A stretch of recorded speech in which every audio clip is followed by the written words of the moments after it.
No sé. Hello everyone and welcome to El Sadar. Welcome to match day 3 of La Liga. We are ready for this Osasuna Barça coming up in 45 minutes. But before that, let me have just a minute to send our prayers and thoughts to the Luis Enrique family. There's actually going to be a minute of silence before the game starts in the memory of his daughter Shanna, who tragically passed away age of 9. So all our love, thoughts and family from the whole warm-up and Matchcenter team go to the Luis Enrique family. That said, it is now time for this warm-up show. I'm going to go and say hello to Sarah, who is in Barcelona. Sarah, can you hear me? I can hear you. How are you, Georgina? Are you there? Hello, hello. Do you hear me? I hear you, Sarah. Okay. Yeah, I hear you. I hope we don't have a lot of trouble today because, well, it's a hot day here in Pamplona. There's a lot of noise. Many people starting to come into the stadium. How has it been? Are you excited to be hosting the Matchcenter today? I'm very excited. I mean, obviously, without Robert, it's going to be not the same, but I'm very excited. So we'll see how it goes today.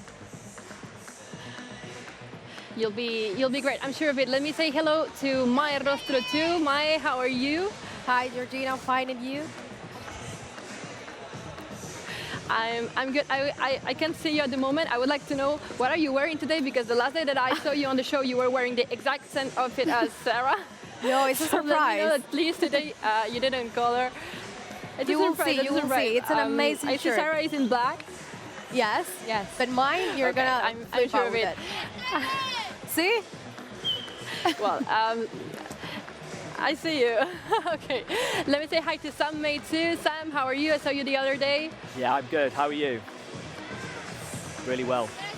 I'm good. How have you done this today since we did the live draw? Yeah, no, it's Have you good. done anything special? No, not really. Just enjoying the Barcelona weather, of course. You know, what's not to like about the Barcelona weather? But yeah, no, just recapping. Well, you would enjoy it. Recapping in preparation. You would have enjoyed the day here in Pamplona because it's absolutely sunny. It's an amazing weather. It's even a bit hot for everyone. I think the players are going to struggle a bit with that because it's now 34 degrees. 34. I didn't realize it was that much. I promise. Let me say hello to Julia Paguera too. Julia, how are you? Hello, Georgina. I'm fine, and you? How would you do if you were at 34 degrees and had to play a game? I would be sweating already. Here we have air conditioning, so it's good. Are you And- someone? Do you prefer the cold or? Yeah, I prefer the cold. the hot weather? Much more. I hate it when it's hot. Oh, like I me, hate like me. I'm the same. So I'm the same. I prefer the cold weather. Anyway, I'm going to give you the lineup, and you will see that it's a lineup that's going to sound similar and familiar to you because it's exactly the same that Valverde put for Barça Betis last week at Camp Nou. And it goes this way. It's going to go with Ter Stegen as our goalkeeper, with Jordi Alba, Lenglet, Piqué and Semedo on defense, with Sergio Roberto, Sergio Busquets and Frankie de Jong on the midfield, and Rafinha, Carlos Perez and Antoine Griezmann as our forwards tonight. So a lineup that we know and that I want you guys at home to rate. I want you to rate from 0 to 10. What do you think of it? If you like the lineup or not. I personally think that it's a good lineup. I like to see Carlos Perez getting his second starting 11 in a row. I hope that he can score a goal today. It would be absolutely amazing to see him score the second goal with Barça and in a row. So this would be absolutely amazing. I like to see again Antoine Griezmann, of course, no big surprise here. If he could score another goal for Barça, we just had someone cross over the camera. I don't know if you got this, but it was pretty fun. So yeah, it would be great if Antoine Griezmann got to score another goal and keep the machine going. I don't know also if you can hear a kid screaming Ter Stegen like all the time, and this voice sounds familiar, and I was about to go and ask him if he has ever been at Camp Nou because his face looks really familiar. If I get a chance, I will do that later. You, Sarah, Julia, Sam, Mai, what do you think of the lineup? Is it something you were expecting? Yeah, I mean, based off the last game with the 5-2 win, I was expecting Valverde to with the same lineup. And I'm excited to see more minutes between De Jong and Busquets. And like you said, Carlos Perez deserves more chances on the field. So I hope he can score another goal because he did amazing against Betis. So I'm super happy he gets to start again. And I'm loving the lineup. I'm rating it a 10 out of 10. What about you, May? Well, I think actually after what they did last last match day, I think it's the safe way to stay. Like with the starting lineup the same, you have to take into account like all the circumstances Barca has right now with no Messi, no Suarez, no Dembélé. So Valverde is doing his best, and I think this is the starting lineup we should do. It makes sense to... It's definitely a good lineup, yeah. Go ahead, Sam, go ahead. And give me a number right away from 0 to 10. How do you rate the lineup? No, it makes sense to Thank stick you guys with the for same answering my lineup questions. of what we've seen last week. To change it, it wouldn't, for me personally, it wouldn't make sense. And as we've touched on, it's great to see Carlos Perez get his second chance to see what he can do again. No, I completely agree. I mean, it worked out really well last game, so why not repeat the exact same starting lineup? I think it's the right choice and the best choice. Yeah, so we're all super excited about the lineup. What do you think, Georgina? Yeah. I told you I like the lineup, and I'm seeing a lot of comments. Remember that we're always watching the show on YouTube and following your comments. I see that people agree with Valverde and think and like the decision of playing against Busquets and De Jong together on the field. I see a lot of good numbers like 7, 8. I'm seeing a lot of questions about Messi too. So, you know, guys, Messi is injured. He missed the 2 La Liga games before this one, and we don't know when he will be back with the team. He's training, but he hadn't had the medical clearance for this game. We'll see. We'll see when he's back. You know that we don't have Junior Firpo. He's also injured. We don't have Suarez. We don't have Dembélé. We've got a lot of injuries, but we've got strong players that will be defending the shirt, the away shirt, by the way. We're playing on the yellow kit this afternoon. One of the people's favorite shirts that we have in the recent years. But it's a whole new debate. Also, you know, the third kit is dropping soon, so we'll have a debate on the kits another day. Let's talk about the trip to here, the trip to Pamplona. We left yesterday in the evening, and we woke up here. We woke up in the city of the San Fermines. It's a very popular and very famous, very well-known tradition here in Spain. It's celebrated each month of July, and it's basically made out of bullfight and people running in front of bulls. It's something that I personally don't like at all, but it's something really, really popular here, and I'm going to have a guest here at the warm-up later, and I'm going to ask him more questions about that. In the meantime, I don't know if we can get some images some footage from the trip or not. Just know that the trip went well. We had many turbulences, but it was a very, very short flight. This is, by the way, Al Sadar. You see everything. This behind me is Al Sadar. As I told you, we are back here after three seasons because Osasuna was in the second division last year, and it's undergoing a lot of work. If you saw, I'm going to try and post later some stories on Barca's Instagram stories so that you can see, for example, the flash and the mixed zone, the zones for the press. They're absolutely going under construction. It's all made of the walls. It's not even built. It's everything is so like under construction because it's getting. They are expanding the stadium so that more people can fit in for this new season now that they are back in the top 5. So yeah, I'm sure that you're seeing the images from the trip. So this was yesterday, and we also got this to wake up today in this beautiful city, Pamplona, a very beautiful city, by the way. First time that I'm here. And now I want to go with a new thing that we're going to do on the warm-up show. That's going to be the Barca's most asked Google questions. So we know that you fans at home are always asking questions and want to know a lot more about the club. So what we're gonna do here is I just typed in Google how many times has Barca, and I'm going to reply to the top 3 questions that you guys asked, okay? The first one is, how many times has Barca won the Champions League? If you know the answer, you can write it in the live chat. If not, I'm going to give it straight to you. Barca's won the Champions League 5 times, okay? This season could be the 6th time that we won the Champions League. second question was how many times we've won La Liga title, how many times we've been La Liga champions, like for example last year.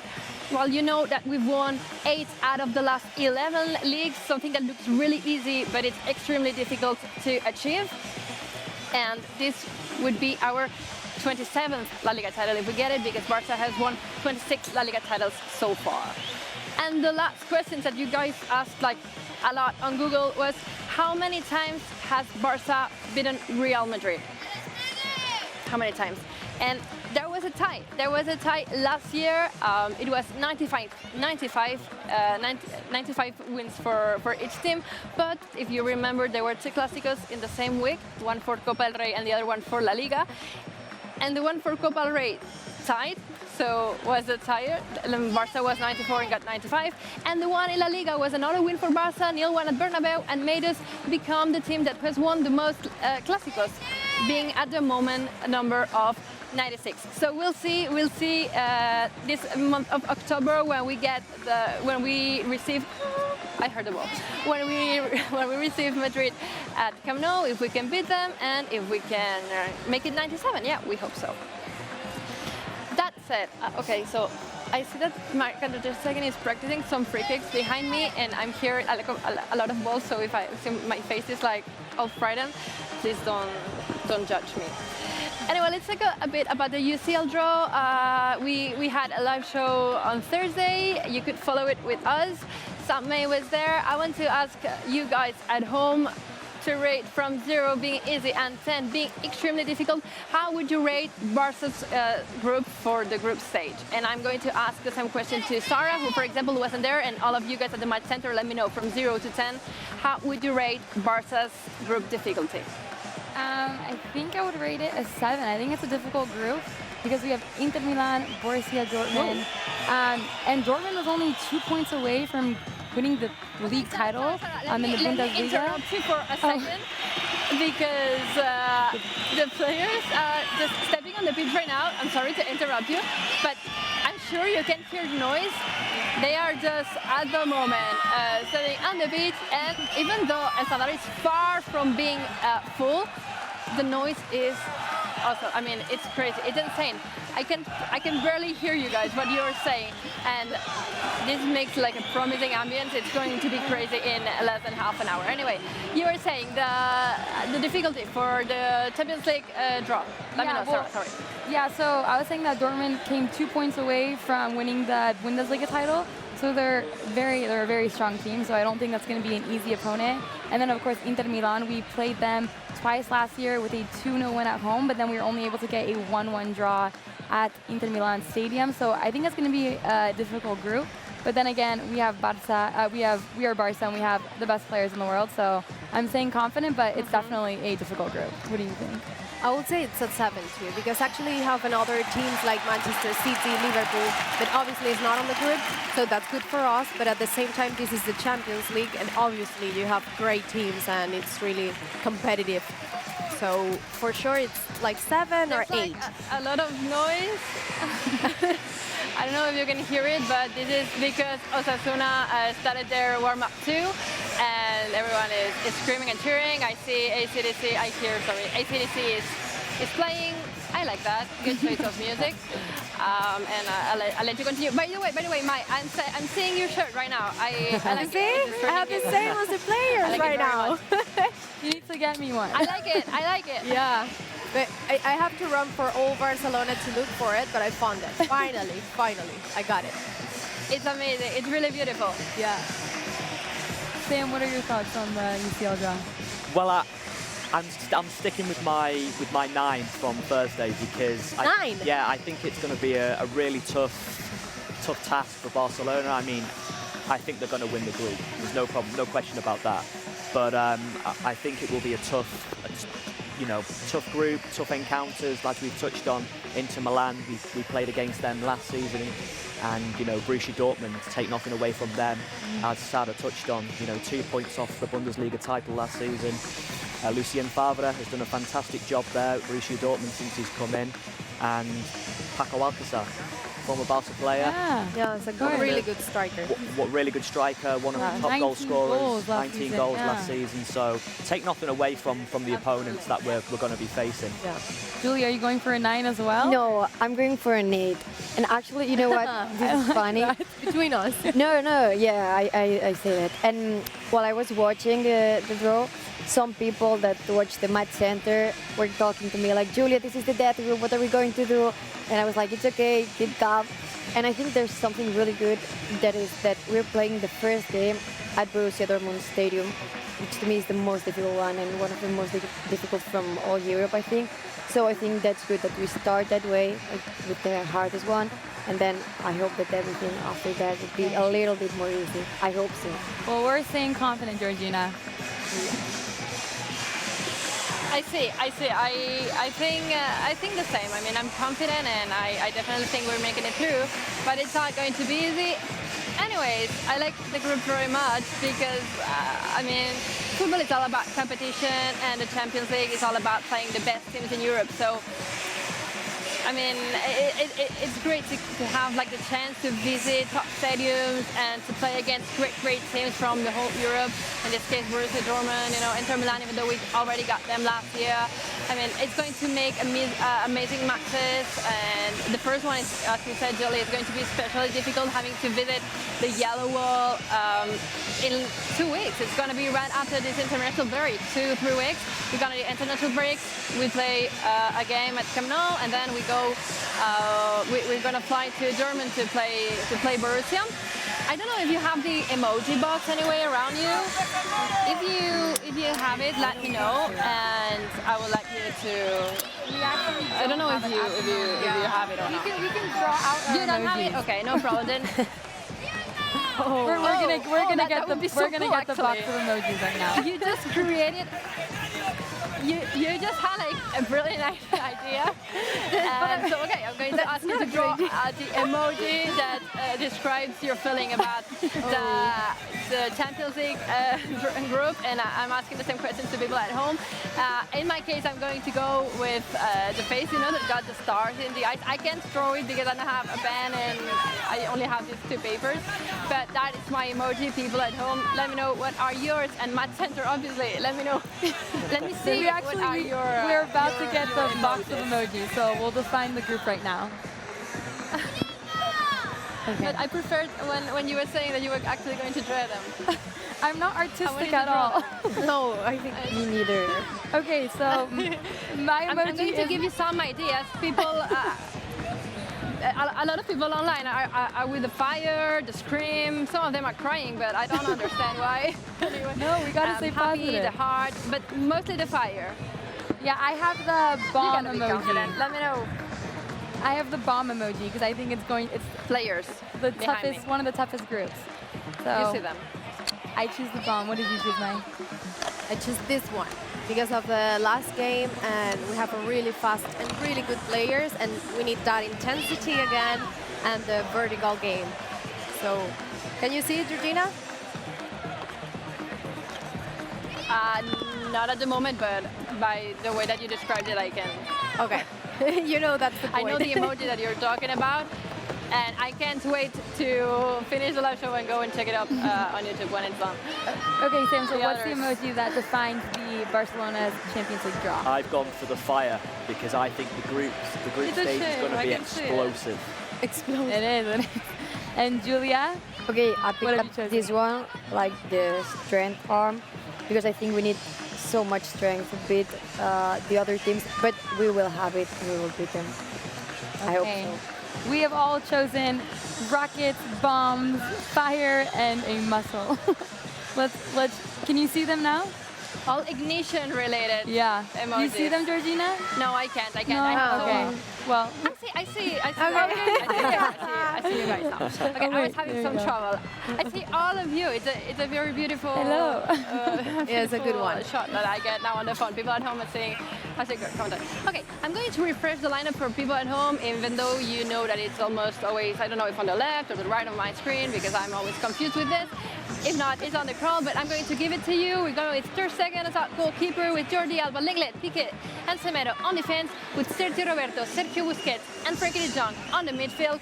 And finally, as our forwards, Rafinha, Carlos Perez, and Griezmann. And that said, I want to introduce you to someone.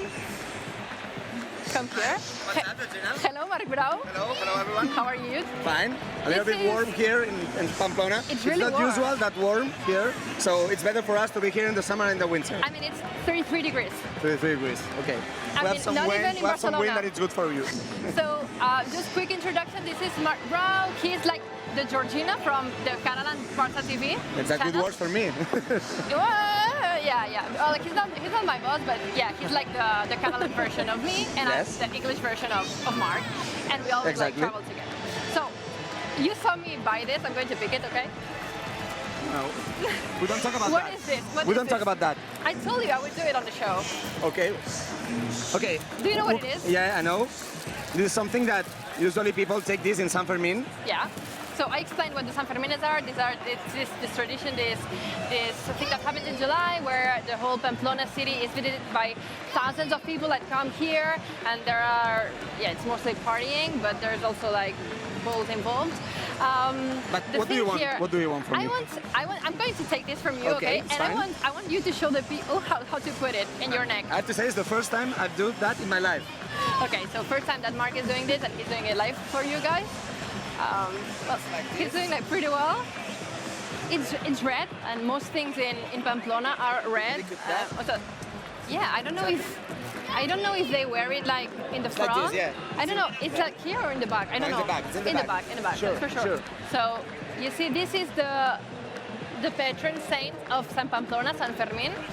And now, okay, I'm going to take the tag off. Can Okay, you I take don't know. this? Take this This for is a the good second. way, I think. It's a good way, but I'm going to rip the tag off, okay? Because, okay, now you're all set. I hope that you do Okay. the full. I don't know if it's that the correct way, but I have to say that we try to do the best. Can you I try to do my best.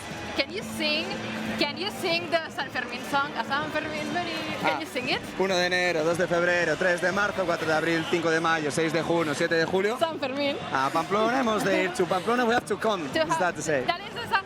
Okay, so this is like the song. I don't know how to explain it. That But people. it's like the number of the month is Yeah, 1 so 1 de January, enero, 2 February, January the 3 1st. March, 4 April, 5 May, 6 June, 7 July. Intelligent guys. Yeah, He intelligent knows- guys. he 7 knows, July he is knows San the month. Fermin, so And 7 of July is exactly.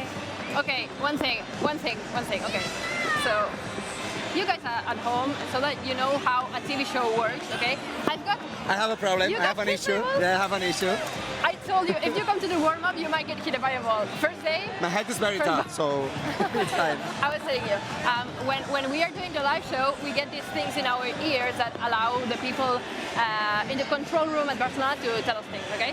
So at the moment, I've got my friend Mauri singing the song to me in my ear, which doesn't allow me to concentrate, and 2, he's asking me to sing to you this song, and he doesn't know the song. So Mauri, I'll tell you, if you want to sing it, you can go ahead and do it.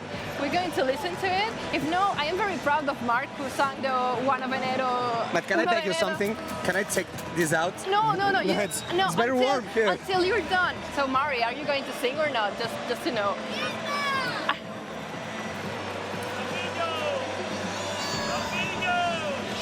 I don't know if that was on air or not. We have a friend. We have a friend behind us. Can you come for a second? Hello. Hola, ¿qué tal? ¿Me oyes? Hello. Fes una entrevista. Can you interview the mascot? Yeah. ¿Cuál es tu nombre?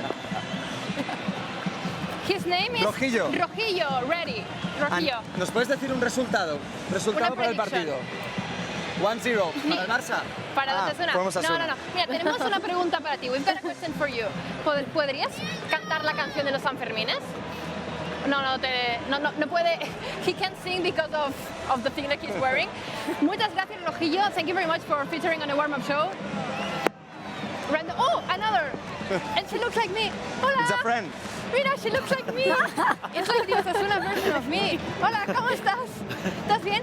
Dime un resultado para hoy, una porra, a prediction. 2-1. 2-1 para Barça. 2-1 for Barça. ¿Cuál es tu nombre? Rojilla, ready in the calendar version. Ok, llevas una coleta del Barça y te pareces a mí, que lo sepas.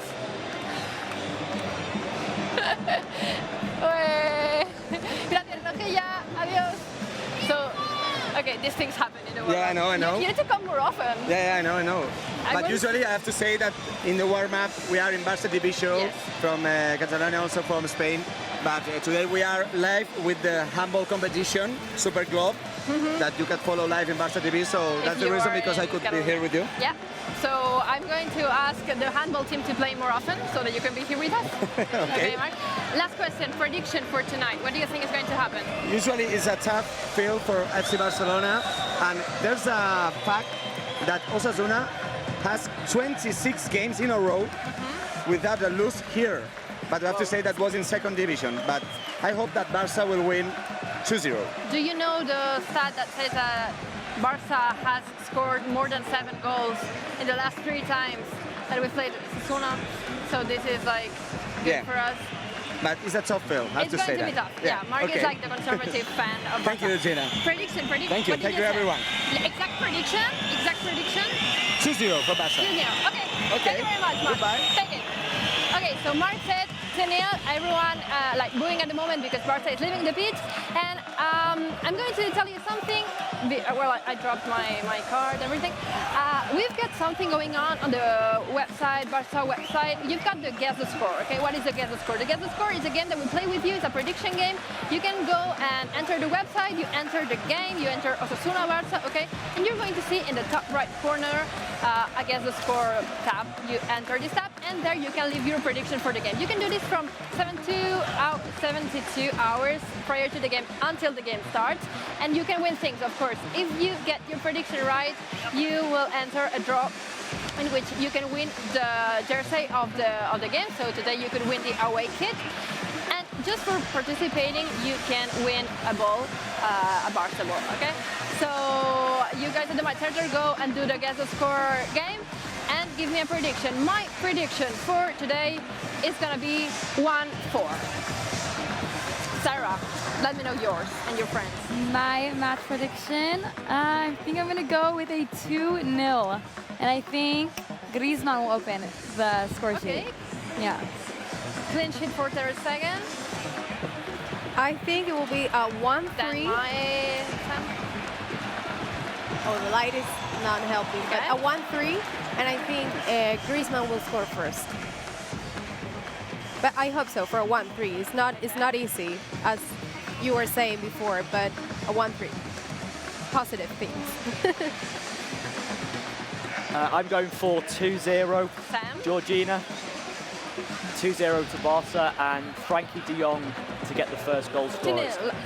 Yeah, with Frankie de Jong first goal scorer. Okay, so that's it. Yeah, the reason That being is what Mark Brow said. He said it's 2-0 result. Okay, Yeah, so exactly, I see that exactly. you guys agree. I don't know if I have much time left. I think I only got a couple minutes. So let me just recap the game. We're here for this match day 3 of Osasuna Barça. This is El Sadar. We're only 10 minutes away from the start of the game. The players that will start, that will be on the starting 11 are Ter Stegen, Jordi Alba, Lenglet, Piqué, and Semedo, Sergio Busquets, Sergio Roberto, and Frenkie de Jong, Rafinha, Carlos Perez, and Griezmann. This is the exact same lineup that Valverde put up against Betis, a game that went really, really good for us. It was our first win of this La Liga season, 5-2 at Camp Nou, and it came after a loss at Bilbao in the first game of the season. So, well, you see that everyone is cheering and screaming, and it's almost full. This stadium has a capacity of 18,000 people, and they are expanding it, as I told you at the beginning, into 22. But at the moment, it's going to be packed. It's going to be absolutely full. I think there were only like 100 of tickets free this morning, and people actually slept on the street to be the first ones this morning in the ticket office to buy the ticket. Also, random things, since I'm here, El Sadar isn't like this because there's like a very, very, very small river next to it called El Sadar, and nobody almost nobody knows because it's not even famous in Spain. So this is the reason why this stadium is called like this. I really don't know how much time I got left. I think it's almost 1 minute, so I'm just going to say goodbye to you. Reminding you everyone at home to leave your predictions because I'm going to go over to Sarah and she's going to keep the Matchcenter and she's going to read all the comments that you leave on our live shows, as always, live on Twitter and Facebook and on YouTube before 30 minutes before every game. I'm leaving you with Sarah and I'll be there for the Matchcenter. I'll be seeing you. You can call me if you need anything. And after that, don't talk to me because I will be on holidays. I'm leaving. Bye. Thank you, Georgina. Well, enjoy your holidays. Thank you for your warm-up. Take a seat, enjoy the game, and it looks like it's going to be a great atmosphere. So it is the third match day of La Liga. How excited are you, Mai? I'm really excited because I finally feel like the football starts. So we're going to see Barça more often. Now we have the Champions League soon. And I'm excited, of course, because the season really starts right now. Yeah, and I mean, El Sadar is a very difficult ground. Like Marco was saying, they've been unbeaten for 26 games. Obviously, some of their games were in the Segunda División, but it's difficult ground. So what are you expecting? It is. It's going to be a tough encounter. I mean, the fans get behind their team. They create a hostile environment, so they'll try and make it difficult for us to play our pressing game. But I think overall, we've got more than enough to be able to cope with Osasuna, and I can only see 3 points today. Do you agree with Yeah, absolutely. And I agree about the atmosphere in El Sadar. I think it's great. I mean, Osasuna fans, they start shouting from minute one to the last minute. But I think we're gonna get the 3 points today. I have no doubt about it. It's gonna be hard, maybe, but I think we'll get them. Hopefully. And we weren't able to see your predictions. So can you show it up one more time? Sure. We need to see what Julia. There you 3-0 go. for Barça, and I'm going for Carles Perez today. Nice. Perfect. I mean, Yes. we all want him to score. We do. We do. Yes. So Carlos Perez is obviously in the lineup. Last couple thoughts about the lineup. So La Masia player up front, Griezmann starting again. Hopefully he can score his third Barça goal. Yeah. Thoughts? I will say, I'm actually agree with Valverde using this starting lineup because it gives you confidence. You know your players, and I hope they can do a great performance again, like what they did with Betis. So let's see how it goes, and I hope Ansu Fati could play a little bit more to see more about him. I hope so. What about you, Sam? Yeah, touching on the confidence side of things, I believe it's a great. It's a no-brainer for me to see Valverde pick the same lineup. You only have to look at Frankie de Jong, best midfielder award in the Champions League. He's full of confidence, and hopefully I'll get my prediction today. Hopefully he'll get the first goal. Julia, what about you? Yeah, I agree. And actually think last game was really good because the first one, it felt like the players, they didn't still know how to get along on the field. So last week we saw them getting on really well. They knew where they're going. They knew what the other players were thinking about and what they were going to do. And I'm really confident about today. And I think that it was the best decision to repeat the starting lineup. Absolutely. Yeah, I agree with the lineup. Obviously, let's address the elephant in the room. Like I mentioned before, there is no Robert here. No. He went to a wedding in England, and he actually sent us a video. So let's take a look at Robert's video he sent for us. Hi guys, how are you doing? As you can see, I'm in wedding mode today. I'm in England, so I will not be on the show, but I've left it in good hands with Sarah and all the rest of the crew. I won't be able to follow the game, but my prediction is a 2-0 win for Barça. I have confidence coming off of that strong win against Betis. Anyway, I hope that you enjoy the show, that you have a good show, and I'll be with you in the next game against Valencia. Have fun. Okay, Robert, well, don't party too much because you got to come back to work. But I kind of It's really formal, yeah, like a he's very wedding formal. tie. I mean, his tie is a bit longer than it should be. It is. but- It must It be the was- long. Sorry. No, it was a bit weird, because it was like here. It was really long, and then there was the button here, but then the tie. It was a bit weird. But I think this is unfair because we're saying thing against Robert, and he has not the opportunity to say something against us too. Yeah, So it's a really good picture, the video. And blue suits it suits him. I like the color on him as well. So Wedding It looks time. good. yeah, wedding time. Okay, well, speaking about the last game, Griezmann, of course, scored 2 amazing goals, and his celebration went viral on social media. He got the Blaugrana confetti and did an inspired LeBron James celebration. If he were to score again today, hopefully he will, do you guys have any new celebration ideas of what he could do, or any player could do? Well, first. well, to be fair, I mean, one of my favourite celebrations of all time at Barca was the Messi shirt, you know, against Real Madrid. And for me, it's an all-time classic. So I would love to see that being repeated, whether it will be repeated by Griezmann or a different player. I believe, you know, it's a great celebration. Yeah, that one's iconic. What about you, Julia? No, I agree. I was actually going to say that one, but then I had to change it because they told me it was already big enough. So I changed it. We're going to comment that later. And I think if I could choose a celebration, because sometimes it makes me feel like a bit sad for the other team. So I would like to see the player running to the goalkeeper and celebrating with the goalkeeper, because it's always like, for example, Ter Stegen, he's celebrating all alone, and it makes me feel so sad for him because he's like, yay, goal, and no one's celebrating with him. So I would like to see that the players, the player who scored the goal, and all of them running to Ter Stegen, celebrating with him. Mai, do you have a cool one? Well, yeah, I was thinking about that, and actually, Julia's right. Like, it's more realistic. Mine is more like A dream. yeah, it's like a dream because actually they can do this because it's dangerous for them as a players. But I was thinking like a Castell, Yeah. regional thing from That's good. Catalonia, It yes, is. like a human tower built from them, and you know this kind of it's dangerous, but it's gonna be fun. Yeah. To How see far- them, like doing something, I don't know, Yeah, different. absolutely. How far do you think they would go? Like how No, many just players like stop? 2 players and then another one up. The one who scored and up. Yeah. Okay, yeah. Different. It's different. We'll Yeah, 'cause- see if they ever do that. I don't think so. But Verdi's not gonna be happy with this one. Yeah. I was going to say, I'm sure the medical team and the Yeah, medical we'll be like, department no will be way. like, no, we're not doing this. Go no. Valverde. Are you crazy? Okay, well, we'll see if they do any of those crazy celebrations. But moving on, Mai, I've asked you prior to the show to prepare 3 headlines for me, 3 talking points.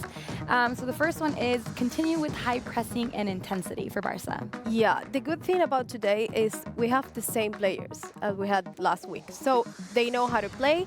What I really like the most is they high pressing since the beginning until the end, and they have this intensity the whole game. So we should repeat that for sure, because if you see the touch map and the heat map, they were completely up and pressing all the time and attacking all the time. And if you see the stats, they were shooting like most of the time Dani Martin net.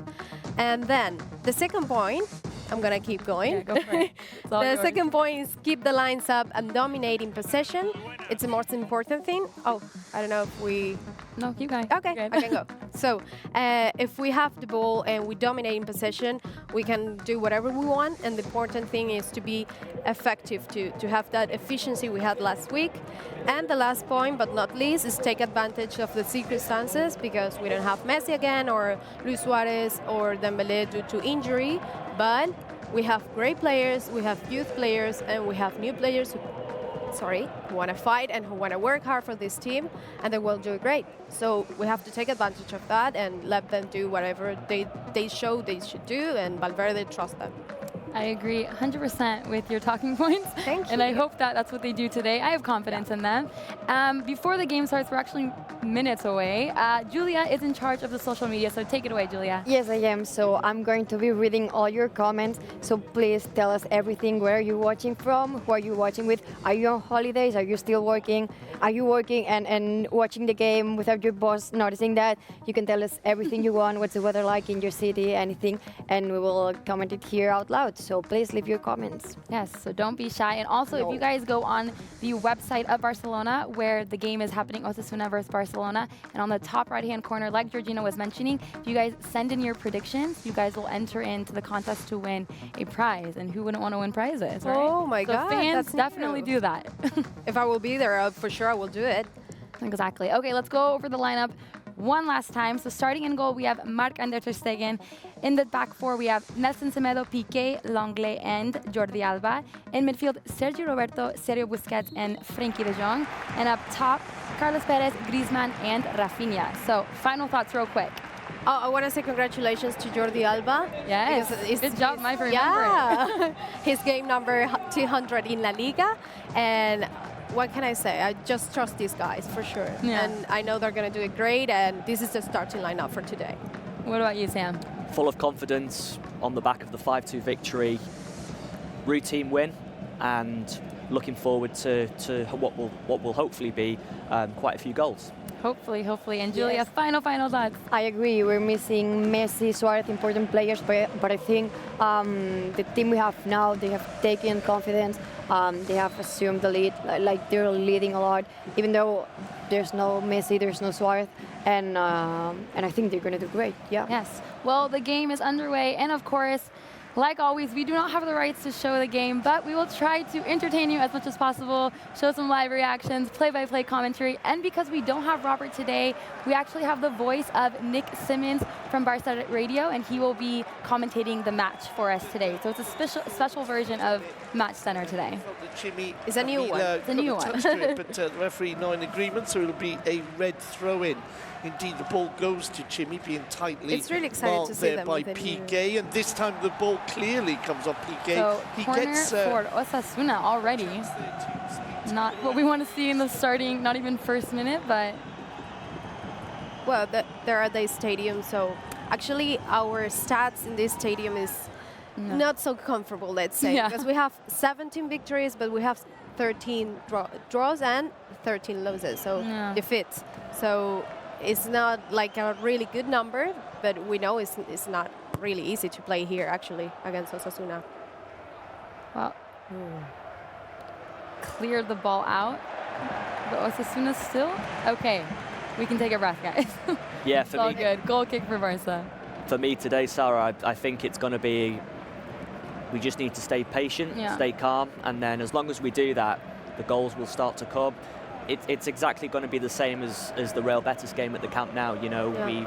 we had quite a few chances, but we didn't really take them as well as we could. So today it's going to be about, you know, staying calm, building the pressure, keep going, and then eventually, you know, as soon as we get one goal, 2, 3, 4, you know, could potentially Yeah. come. So Yeah, exactly. I think if we play well, we'll score. I mean, it's just a matter of time of when we're going to find the goals. But once we get that chemistry down and the connection between the players, which we saw against Betis at the Camp Nou, it's just a matter of time. So Exactly. No, and be actually worried. last time Betis scored first than us, but we did five exactly. goals, which is like, we're fine. yeah. So we should do the same today, even if they're playing good, because of course they're going to fight. We should do whatever we have to do. Yeah, and some stats to stay positive. Our last game here at Osasuna was a 3-0 win. Exactly. Messi scored a brace and Suarez scored the other one.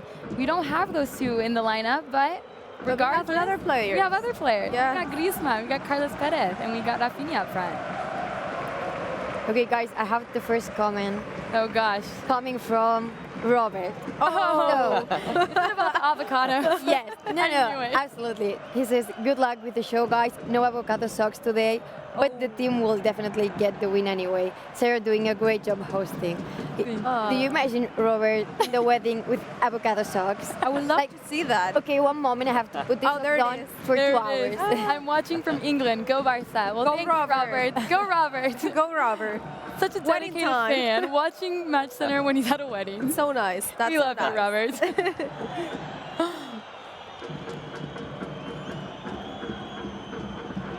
Yeah, I think really the key in this game, and I think in any game Barca plays, is the midfield.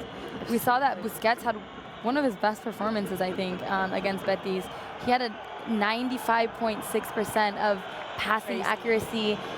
He recuperated 7 balls, and then 2 of them ended in goals with Carlos Perez and Griezmann. So when he plays well, really the team just excels. And I really think that he's the heart and the engine of the entire team. I agree. I think it all comes to controlling the game, controlling the ball, and and the part of the field where you can control the most, even if it's the ball or the game, it's the midfield. So I think it's the most important thing. And I also think that sometimes the work that the midfielders do, it's like a bit in the shadow. You know, you don't see it, you don't notice it.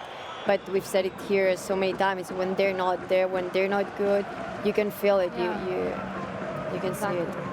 No, and if you see the position, the midfielders' position against Betis, they were completely up, like playing in Betis side like most of the time, which means they were like really like, I don't know how far away from Ter Stegen, but really up, like all the time against Betis, and it was really good.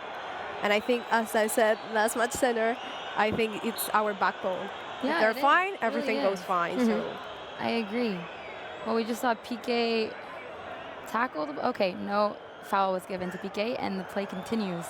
And can we comment about their yellow kit? It's beautiful. Yes. I think if I had the money, I would definitely buy that. Once I get my paycheck, First thing you do when you get your pay. first thing, it's gonna be the yellow kit. Yeah, it's definitely near the top of my shopping list for sure.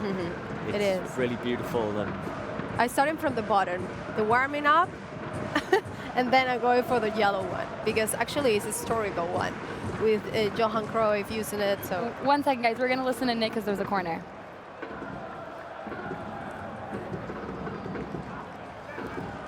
The left-hand side as we look at goal.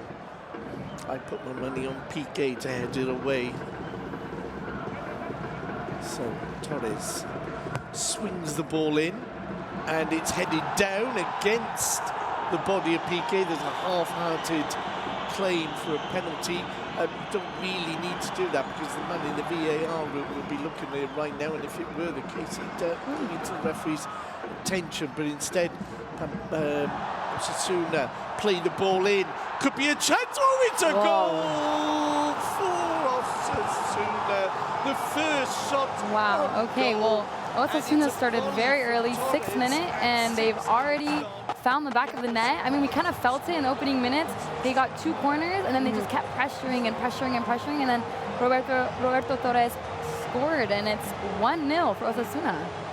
actually it's crazy because this guy, Roberto Torres, last season, he scored 12 goals, and now he's doing this. Like, actually was a really, not surprised, but it was not right positioned, and it was quickly because they're high presence since the beginning. So it's amazing what they're doing, but we have time. It's good if they score at this time because you have the entire game. Yeah, so it was a cross into the center, and he just takes a left-footed shot, just passes by Ter Stegen. yeah, Ter Stegen, no chance. I mean, Yeah. I don't think any goalkeeper in the world would have saved that. So No, that was a good shot. That was a really agree. good shot. And it was Well- really fast, so Ter Stegen didn't have time to Yeah. to react. yes, to do Do you anything. guys think that they've scored a goal? Do you think they're going to sit back now? Because they tend to be an attacking side. We saw in their first game they had a 4-2-3-1, but then in their game against Eibar they went 4-4-2. So do you think that they scored a goal now, or are they going to just sit back and wait for the counters?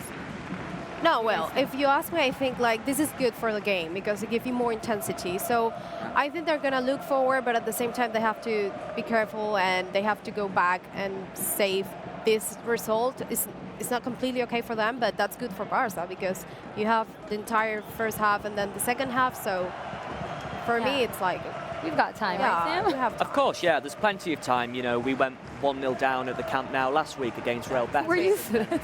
And then we ended up winning. So there's plenty of time. You know, there's 7 minutes, 8 minutes on the clock, and yeah, there's no problem. Maybe that's what we need, the other team scoring first so we can react and then Yeah. score 5 goals, you know? Yeah, and I think Barca are going to be more motivated than ever because they lost their away game at the San Mamés, and they don't want another away defeat, so I think that it's just going to push them more and more. It's interesting, Sarah, because you touched on the manager. You know, does he continue the way his side are playing now? Do they sit back? For me, if I was the manager, I would continue the way they're playing, but stay cautious because obviously you know you want to try and hold that lead for as long as possible. So if he does that, then you know I mean if he goes gung ho and goes for it, then of course that'll allow Barca to just go, you know, straight through the lines and get the goals. But it's early days, you know. Like I said, we're talking 9 minutes into the game. There's plenty of time. Yeah, it's so early. But personally, I wouldn't want them to sit back and just defend. No, me Because neither. that would make it harder to find those spaces. And I would prefer them to continue how they're playing, and that would allow us to find their area much faster than if they just all parked the bus in front of the goal. So we'll see what happens. Let's listen to Nick real quick, guys. Maybe it's to a yellow card. At least he apologised immediately, but it was a clumsy challenge. And I'm just wondering whether the VAR man is having a word with the referee. Play continues, so no yellow cards yet. And the ball now with Barcelona just on the halfway line. De Jong forward to Griezmann. Griezmann back to Gerard Piqué. Longley. Okay, well, let's talk about the players that are injured. I mean, I feel like we have a long list of injuries. We got Messi out, Dembele out, Suarez out, and then I think it was yesterday, Neto and Junior is now out. He has a strain in his left knee. Well, if you ask me, I think, like, of course no one wants someone in the, let's say, I don't know how to say, like, enfermeria, like taking care of them because they're injured. But at the same time, I think we're starting the season right now. So I'm not going to say it's the right time to get injured, but I'm going to say we have time to have them back again and be on top and fit for the Champions League, Copa del Rey, and in all the competitions.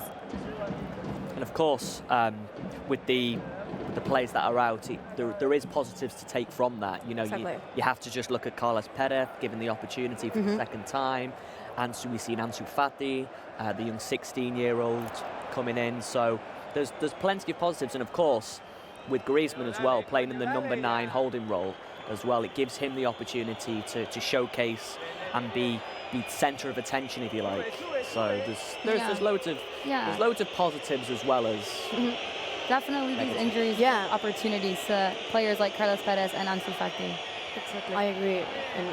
And as Sam said, seeing Griezmann playing as a number 9, it was amazing. I mean, last game he absolutely led the team and he did everything he wanted, and he had a lot of confidence. He was like also really free to do anything, and maybe we wouldn't have seen this if Messi or Suarez hadn't got injured. So yeah, I agree. Yeah, he took the role. Well, we're seeing I think it was a minute ago, we saw some nice passing going on in the midfield. So that's always a good sign. Yeah, it's a really intense. Well. But it's really intense because Osasuna is like defending really well and Barça is trying to press, but at the same time they're really good positioned. So it's right now they're just playing the midfield and trying to do something. Trying to make the game at their own tempo. Yeah, exactly. At their own tempo. No, I read 3 things about Osasuna that we should be careful of. One was actually their high pressure, because they just go all the way out for their high pressure. And then their counterattacks are also very lethal. And another thing they love to do is deliver long balls into the area. So we have to be very careful about that. So the tackle on Chimi Avila, is it?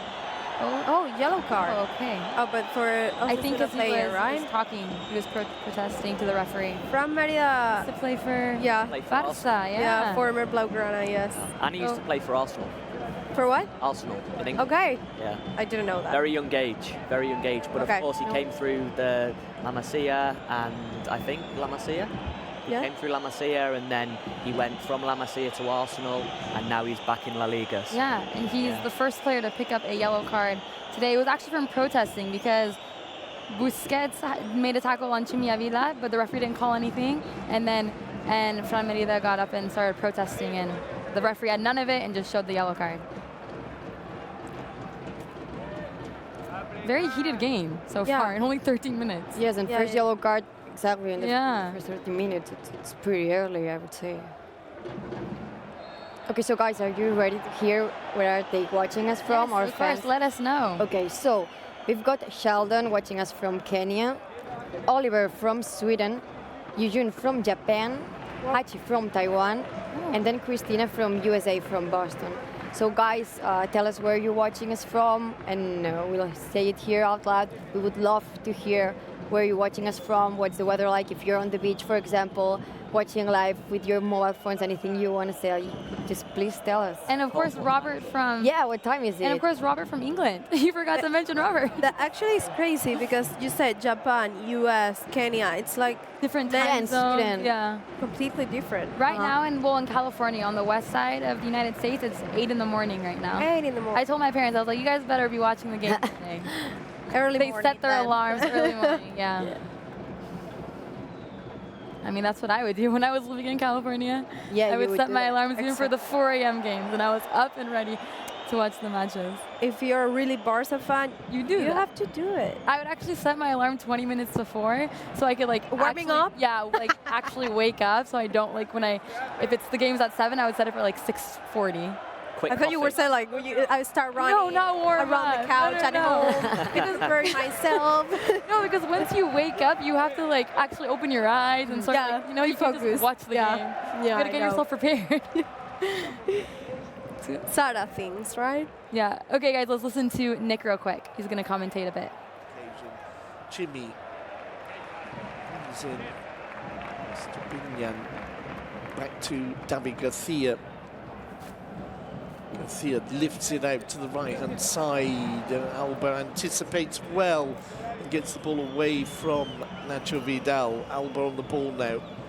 Forward to De Jong. De Jong just Okay, caught well, as he a quick turned. And now Brandon summary has of the it. first 15 minutes. Barca really not being able to dominate. Osasuna pressing high, and there really hasn't been that many occasions and shots on goal. We've seen some passes in the midfield, but definitely we need Barca to step it up a notch and a level. Yeah, for sure. I mean, we just need to keep hold of the ball. That's the first thing we need to do. As soon as we keep hold of the ball and then we play our tiki-taka, our short passes, we should be fine. For me, we need to get Griezmann more on the ball. And you know, of course, in the final third, with the 16 minutes gone, we need to have a few more efforts at goal, but let's stay positive. Yeah, always staying positive. I mean, we really haven't seen much of Griezmann, so hopefully the midfield can deliver the ball to him, because he can do wonders with the ball. Yeah, well, there you have. Now There he you has have the it. ball, yeah. I think today they start like not in the same way as they start against Betis, but it's because Osasuna is doing their job too, so it's not easy. You always played against other teams, so the point is not going to make you feel comfortable in their stadium, so And it's normal. Yeah, and the fans are right behind them. They've not been stopped. They've just kept going and going. It's a 16-minute, and they just kept going. No, of They're course. right behind them. And they're excited because they're playing against Barca again after 3 seasons. They're watching the best players in the world, Frankie de Jong, It motivates Griezmann, them, Piqué. obviously, yeah. Yeah. But it's interesting because the possession is 75% Barca, 25 Osasuna, yet we don't really. It's not. It doesn't doesn't feel seem like We're not really dominating the match. No. I think we'll say like half and a half could be Yeah. or more close. So far, it's a very equal game. in my Yeah. opinion. really cool. Yeah, and like Sam said, we haven't seen much of Griezmann until now. I mean, I think we need to see him more to dominate a little bit more. And actually, some comments I was reading, they actually said they wanted another Griezmann show. We do want another. We all want we that. We Yes, always we want Do you that. think he will have another kind of celebration or just I mean, for that? nowadays players It are will so repeat creative. the one no, I now. think that's long gone. No. I think he's gonna think of something more crazier, something new? something new. Yeah. We're actually talking about the celebrations. I have one idea, but I don't want to say it was my idea because I saw it. I saw another Okay. player do it. Mario Balotelli. I think he did it last season or the season before. I think 2 seasons. 2 seasons Yeah. ago in the Serie A. He scored a goal, and there is a. Okay, let's listen to Nick real quick, and then I'll let you guys know. Goes down, What is gets it? back to his feet, no whistle. Now he's done well there to get anything. He was doubled up on by Semedo and Carlos Perez. He's also having a word with the referee. This time, again, the referee saying don't go over so easily, and Jimmy Avila in agreement.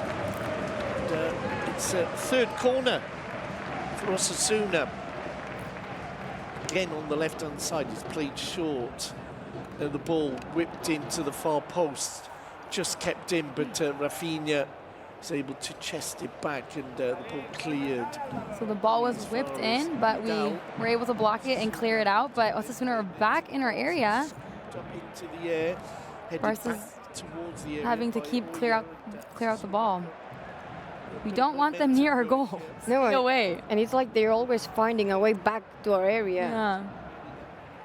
Well, I was speaking about the celebration idea. Yes. So Mario Balotelli, I think it was 2 seasons ago, in the Serie A, he scored a goal, and then he ran to the end of behind the goal, and he picked up a phone, and it was already planned. And he started like taking a video selfie thing of like, and all the players like jumped on him, and it was like amazing content. So I feel like if Messi or Griezmann, that would be so cool for us to see from a player's perspective how it is. Like Yeah, a live like a- celebration. Yeah, I think that'd be so cool. Yeah, like an Instagram stories type. Yeah, but I Yeah, think exactly. it was an Instagram story. I think he uploaded it at the I mean, same I time. wouldn't mind, yeah, I wouldn't. It was live, I think. Yeah. Pamplona, Osasuna 1, Barcelona 0. Rafinha plays the ball to Gerard Piqué. Inside him is Carlos Perez. Perez plays the ball back inside to Sergio Busquets. Busquets spots and finds Alba in space. Alba plays it in. The ball cut out by Roberto Torres. Griezmann was looking to get on the end of that one. Okay, so Alba trying to find Griezmann, I think it was, but Osasuna's defense is just very high intensity, pressing high. But then again, we're getting closer and closer to the goal, so that's good signs.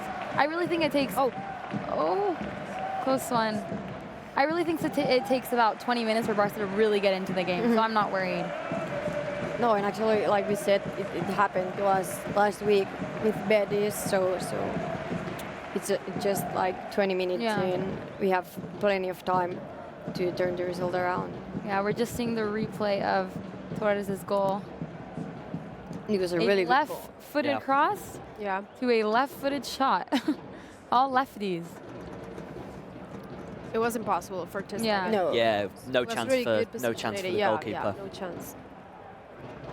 Great shot. And Sarah, you wanted to touch on Jordi Alba, his 200. Yes, it's his 200th La Liga appearance. How important is he to the squad? Because I think he's so important. He's a fundamental player. What a player. That's all we need to say. What a player, you know. What been a over the player. years. That's it. I think it's actually the most difficult to swap. I mean, to me, it is. Yeah. It's Jordi Alba is Jordi Alba. There's No, I no think one like he's one him. of our main attacking threats in our It's a team. key player, yeah. Yes.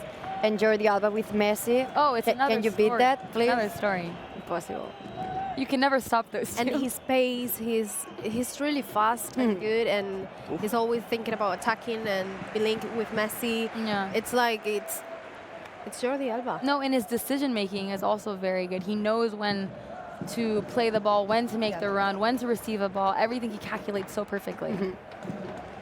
Yeah, what a player. Not What a easy. player. 200 games is like, whoa. And In La especially Liga. because he's the one that's running all the time. I feel like he's one of the players that runs the most in the game. I remember after the World Cup, they were saying like he was, I don't know the exact name, but he was running all the time from one side to the other, like just running like a wing and like a left back and He's everything, yeah. everything.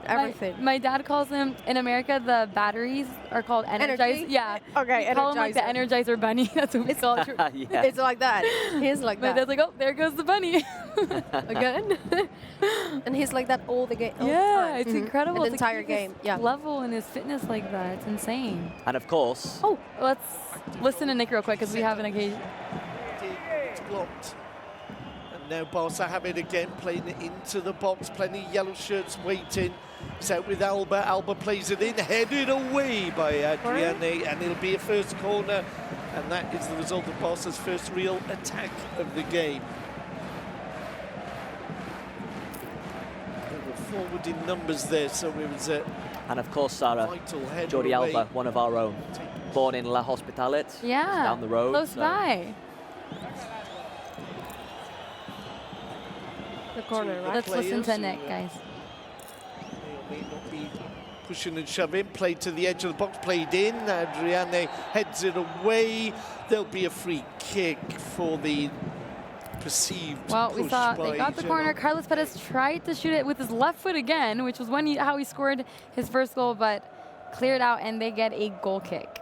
So better signs, but we need to be a bit more clinical in the final third, I think. It's always difficult as well when these teams at home, they have 2 banks of 4. It's hard to break down, you know. No, their defense so far is, I mean, they haven't conceded a goal yet in La Liga, which is incredible for a team that's been newly promoted to La Liga. They played against Eibar, which is a very difficult side. It is. And Leganés, they beat them at Butarque, and they didn't concede any goals, 4 points. Clean sheets, yeah. It's just incredible what they're doing. But we're going to break that record, guys. We are. We're, No, and sometimes it's hard because they just got back from second division, so sometimes it takes like 4 or 5 games to I don't know, get in touch with the other players, to understand that there's been a change, that I don't know, and it was so easy for them. Yeah, and on minute 1. what we just saw is that Jimmy Avila tried to hit the ball, and then Semedo was trying to stop him, and he kind of elbowed Carlos Perez in the back. But seems like Carlos Perez has recovered, and he's all good. But a little bump from their teammates. He's on the pitch again, right? He's on the pitch, that's him. That's where, yeah. It's all good. Nothing happened. If you guys can tell, Semedo is in a very advanced position. I kind of feel like Valverde is changing it to a 3-man defense. Because if Semedo is, a 3-5-2, that's what I He's using think. the 2 backs are like up. Like wingers, the wing, exactly. Yeah, the wing backs of Semedo's Semedo and Alba. Yeah. Nelson Semedo is a right wing back pushing on. Oh, that's a good wing back. And here we go. Let's listen to Nick, guys. Oh. Came in. Little step inside there, but not Osasuna give the ball away. Barça managed to bring the ball into this half of the field more in the last couple of minutes. So a foul on Rafinha. But what a touch by De Jong. That was, he just recovered the ball instantly. Because they stole the ball from Carlos Perez, and then he just a one-touch back to Piqué, and he restarted the game for Barça. And now it does feel like we're much dominating better now. possession. Now it Exactly. does. The first minutes maybe it wasn't that clear. Now it is absolutely clear. I agree. But it's not going to be easy because Osasuna is taking places, and if you see this, like, I don't know, 9 or 10 players on the box. Yeah, and So Barça were claiming for a penalty, I think, there. They pushed Sergio Roberto, right? Yeah. Mm-hmm. He was Oh, we hear shouting for one. The Spanish boys, do you hear it? No. Or like, mira que penalti. They agree. Yeah. It should have been a penalty. They should see it. Yeah, we need to VAR that. Should we VAR it? Come on.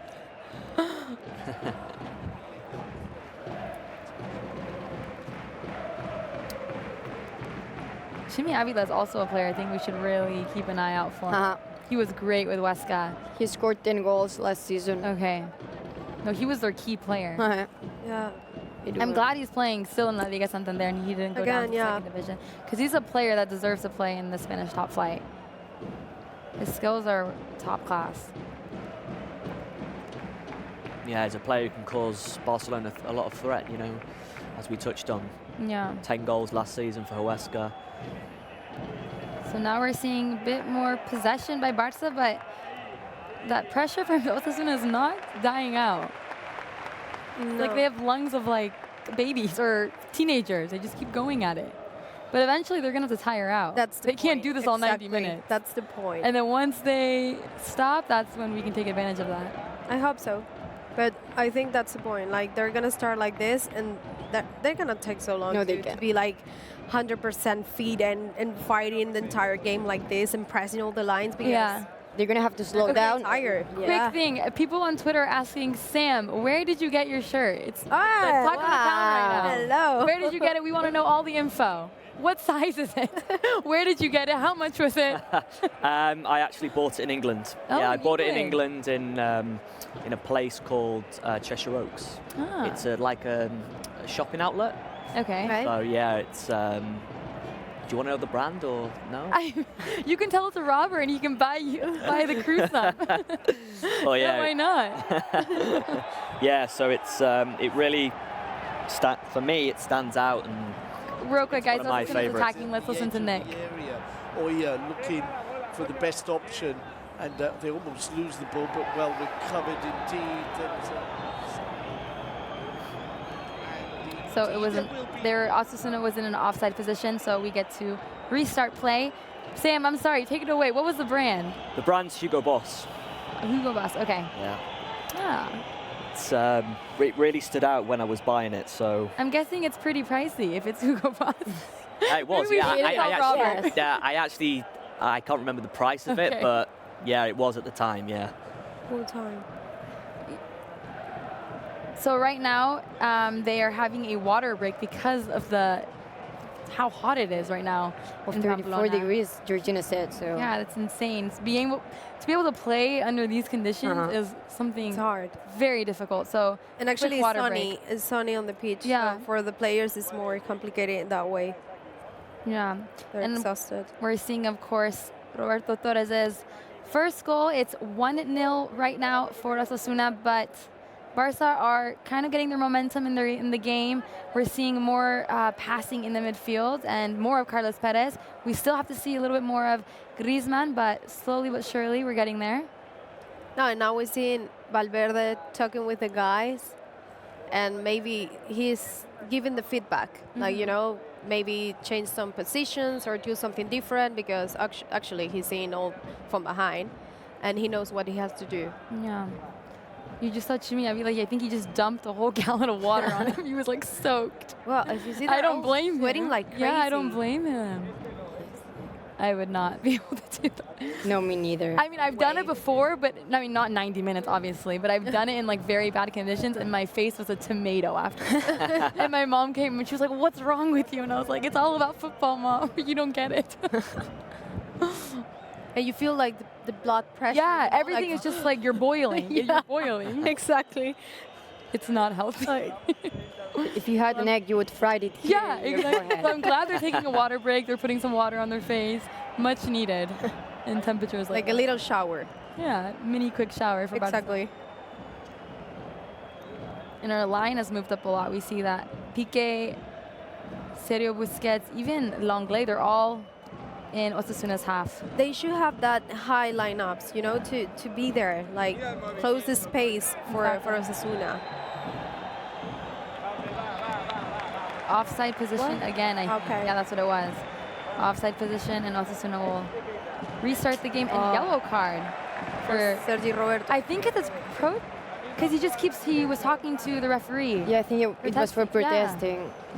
Man, this referee is not taking anything. No, That's the second yellow card for protesting. no protesting because of that. It was like a foul or something against the. Yeah, okay, I didn't see that. No, but he gave it to Sergio Roberto. I think he was okay. talking, yeah. I think it was because he was Yeah. complaining. Yeah. Okay, so guys, are you ready to hear more comments from our fans? Let's go, Julia. Okay. Tell us the comments. Chidivere says he's really happy to see Carlos Perez getting more minutes. So are we. And then Farid, nearly the same, but hopes to see more minutes from Ansu Fati. Oh, So yes. we hope so too. Do you think today he's going to get more minutes than last game? I think all depends on the result. Yeah. Because if they score and we're winning, for sure Valverde is going to give him some minutes. But if we have to fight, he needs obviously like experienced players and people who know how to play and how to figure it out this. So let's Yeah, I see. agree. Yeah, I Depends think, how. Tight. I think if we maybe 2-1 up, I think he'll bring him in, because we saw he was great. He Outstanding. he was outstanding. It was his first time playing with the first team at Camp Nou. All the fans watching you, Messi in the stands, and he did incredible. So I wouldn't be surprised if he came on even 1-1 maybe. I mean, change up the game a bit. Could be. Yeah. Maybe. And of course, how fast he was. Yeah, You know, take nothing away from his pace, how rapid he was running down the wing. And the shot that he almost scored He almost- was like, yeah. what? That soon? From a, let's not forget, from a 16-year-old. It's incredible. insane. It's incredible, Second right? youngest player to ever It debut is. with the first team. Mm-hmm. And his journey actually with Barca, we were talking about it last week. His journey with Barca to get to the first team is Wow. incredible. Uh-huh. He went from Victor Valdes' Juvenil A and within 15 days to the Barca B team and then straight to the big lads with the first team. Oh. I don't know if Jordi Alba was trying to give like a pass or Yeah. he was trying to shot or what was, but he tried. He tried. I think he tried a shot, but I think he tried a shot, yeah. it didn't work out well. Carlos Perez wanted to get it, but out for goal kick for Osasuna. We're seeing the fans at El Sadar. They must From be Barca, very hot good. though. The new shirt. Okay, and May, you were surprised at first with the countries of the people they were watching us Yes. from? Okay, ready to hear this. While from Egypt, Bichet Shan says good night from Cambodia, Marisol from Texas, Mensa watching us from Germany, Embris from Brooklyn in New York, and Daniel from Mexico. So Very different countries. people from all over the world watching us. Thank you for watching. Yeah, thank you. Love it when it's international. Thank you for worldwide. staying with us. We can see in the sun, right? The one with the worldwide.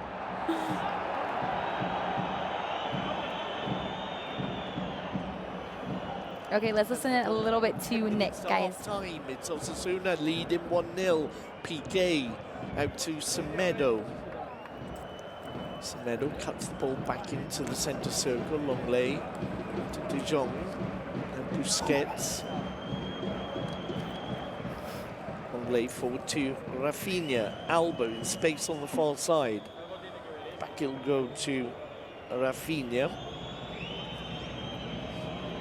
Now Roberto drops the ball off for De Jong. Brings in Piqué.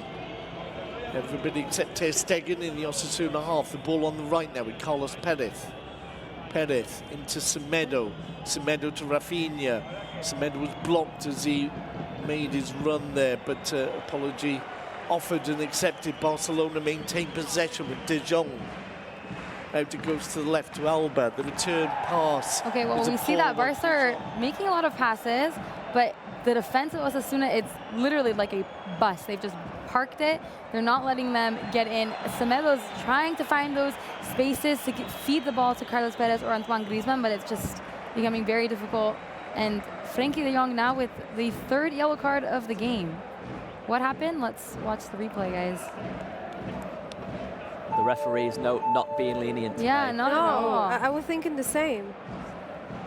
Oh, come on. I don't think it's a yellow card.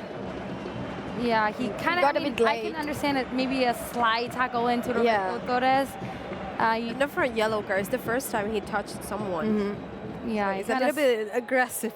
Three slides red in, yellow and cards. the referee just no hesitation takes out the yellow card. You can't mess around with this ref. No. What? He is not in the mood today. And you can't I complain. think it might be the heat because it's really hot. He's like, let's just No get this chance. game over with. No chance. Yellow card, yellow card, yellow card. It's possible. It is. So there's only a couple minutes left until halftime. We're 1-0 down. What do we need, guys, to score? Good question. Good Because question. oh no, Oof. too long. Other than goals, Other than goals, Apart from that, apart from that, I think something needs to change. I don't know if it's in midfield or up front, but we need something fresh or something different because I don't know if it's because it's too hot or what's happening, but the guy seems like they're not comfortable enough. So, and obviously it's not easy with the Osasuna playing like this. But for sure, like probably a substitution or Yeah. something like that. I was thinking of a substitute would be Arturo Vidal because he brings that physical edge to the team. I was And thinking the same. in this sort of circumstance, I think we would need a player like him. Yeah, I But agree. what are your guys' thoughts? I agree because we're controlling the game. We have possession, but I think we need something different. We need a little bit more of strength, of sparkle, because we are controlling the game, but it's not enough. We need something else. Yeah, for Efficiency. me. Efficiency, exactly. For me, it has to be between Arturo Vidal or Rakitic, because both of those players have bags of experience in these type of games, and they can come onto the pitch and, you know, with a flash of brilliance, they can deliver and turn the screw like this. So either of those two for me in the second half is a no-brainer. Yeah. Well, we'll see what changes Valverde makes, but hopefully we can get a goal before halftime so we can head into the dressing rooms feeling positive. Equalize, yes. Yeah, I mean that's what happened with Real Betis. We finished 1-1. We went into halftime with a 1-1 result, and we came back and just put on a show. Yeah, Really good changed show. a lot. Goal fest show. It was just raining goals at the Camp Nou on Sunday. I was at home watching you, and I was like, they're gonna keep celebrating goals for as many minutes. Oh, as you're they're watching left. us? Or Yes, the game? Oh, I was us. watching you. Oh, I feel so honored. I was watching the game, and then with my Yeah. mobile phone, I was watching you. And I love that. Wow. That is the perfect way to watch Matchcenter. The game, Matchcenter, And then all you- together. Formula of success, Julia. Oh, Ooh, Chimiavila trying to do some tricks, but Langlais and Jordi Alba having none of it. It's interesting because the fans, the home support is incredible. It you is. know. They're really roaring their team on, and They were so lucky too, because in the first 5-6 minutes of the game they got a goal, so that changes things a lot. of course it lifts the atmosphere as soon as you Correct. score. I think that's the plan for them, you know, to start scoring first and then see what happened. But if you start scoring, it's a good point for them. Yeah. No, And more like a new team in La Liga this season. no, just the fact that it's their first season back to La Liga and they've scored within the first 10 minutes against the defending champions Barcelona. It's huge boost of confidence and motivation. But then again, right now, I kind of like what I'm seeing. They're passing more. We just need to be able to find past that last line of defense. And the space. Yeah, finding those spaces is going to Yeah. be absolutely crucial. And what we need for that is quick one-touch passes. And more like clearly ideas to what to do if you don't have these spaces. Exactly. The bad thing is we don't have Messi today, but we have You have these spaces. Griezmann. Yeah, exactly. So definitely they can do something and they probably can find it. Yeah. At half time, for me, it wouldn't surprise me if we did see Arturo Vidal or Rakitic warming up at the half-time interval to come on for the second half. Yeah. Valverde must be saying to his players at half-time, we need to speed the game up. Oh, of course, yeah. You know, for me, it's too slow. It is, absolutely. I agree with you. Yeah, I would expect Valverde to say, we need to speed it up, quicker transitions, Yeah. faster touches, because the way that they're defending, they need to lose their markers. They need to lose the defender's markers. So to be able to do that is to be able to play and move quickly throughout the field. It's just for 4 minutes left, right? 4 minutes? Yes. So 4 minutes before halftime. I know you guys all want Arturo Vidal, but what else would you change, Mai, if you could change something? If you were Ernesto Valverde, what would you do right now? I would think, yeah, Arturo Vidal, because of what you were saying before, he's a fighter. He will do everything that the team needs, and actually, last game he scored too. So we need that garra, like the fighter guy. So probably Arturo. Oh, and Ansu Fati is Ansu warming Fati is up. warming up. This is some incredible scenes. Could we're you seeing. imagine? This is Like starting the second half with Ansu Fati. and on he the scores. pitch. And imagine if he scores. Talk be of the amazing. town for like Could be. 2 weeks. Sam, you should repeat it. 16 years old. Actually, yeah, 16 years old from Guinea-Bissau, Yeah, Robert- left footer, fantastic young player.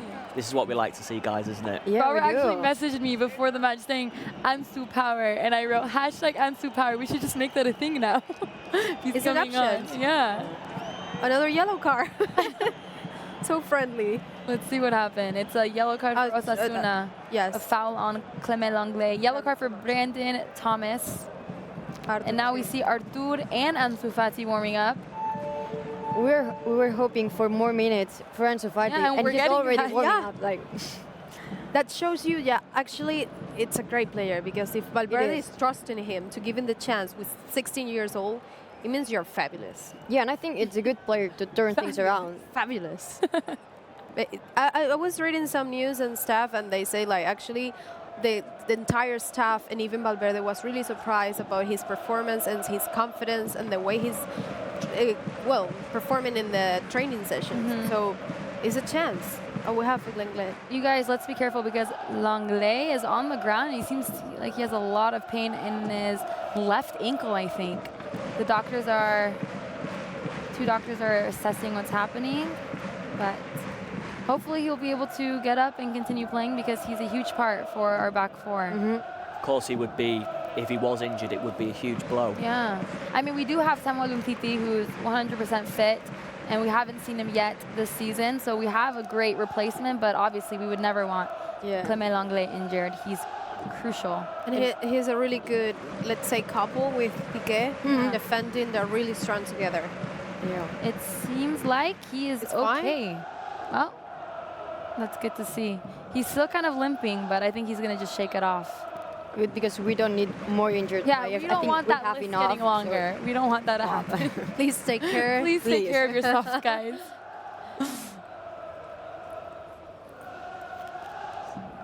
Less than a minute. Wow, I'm excited to see Ansu Fati if he comes on.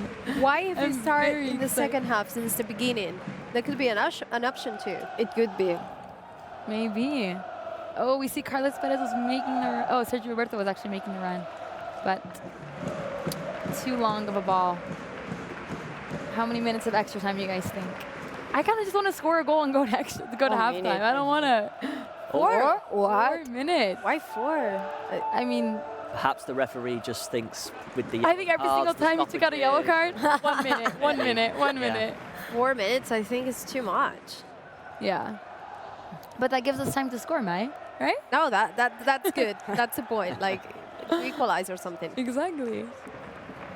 We have to ask Griezmann, where are you right now? Yes, Go for it. we haven't seen much. I want to see you. Yeah. Score, do your crazy, cool celebrations for us. Another one, surprise us. Surprise us. You'll probably go home and watch the Matchcenter and be like, I'll do that next time for them. Join us. Join us. Send in your comments to Julia. Yes, some comments, please, guys. I've been checking my phone, but haven't seen many comments. Maybe it's time to remember that you can't watch the game here. We're so sorry, but we're not allowed to because we don't have the rights.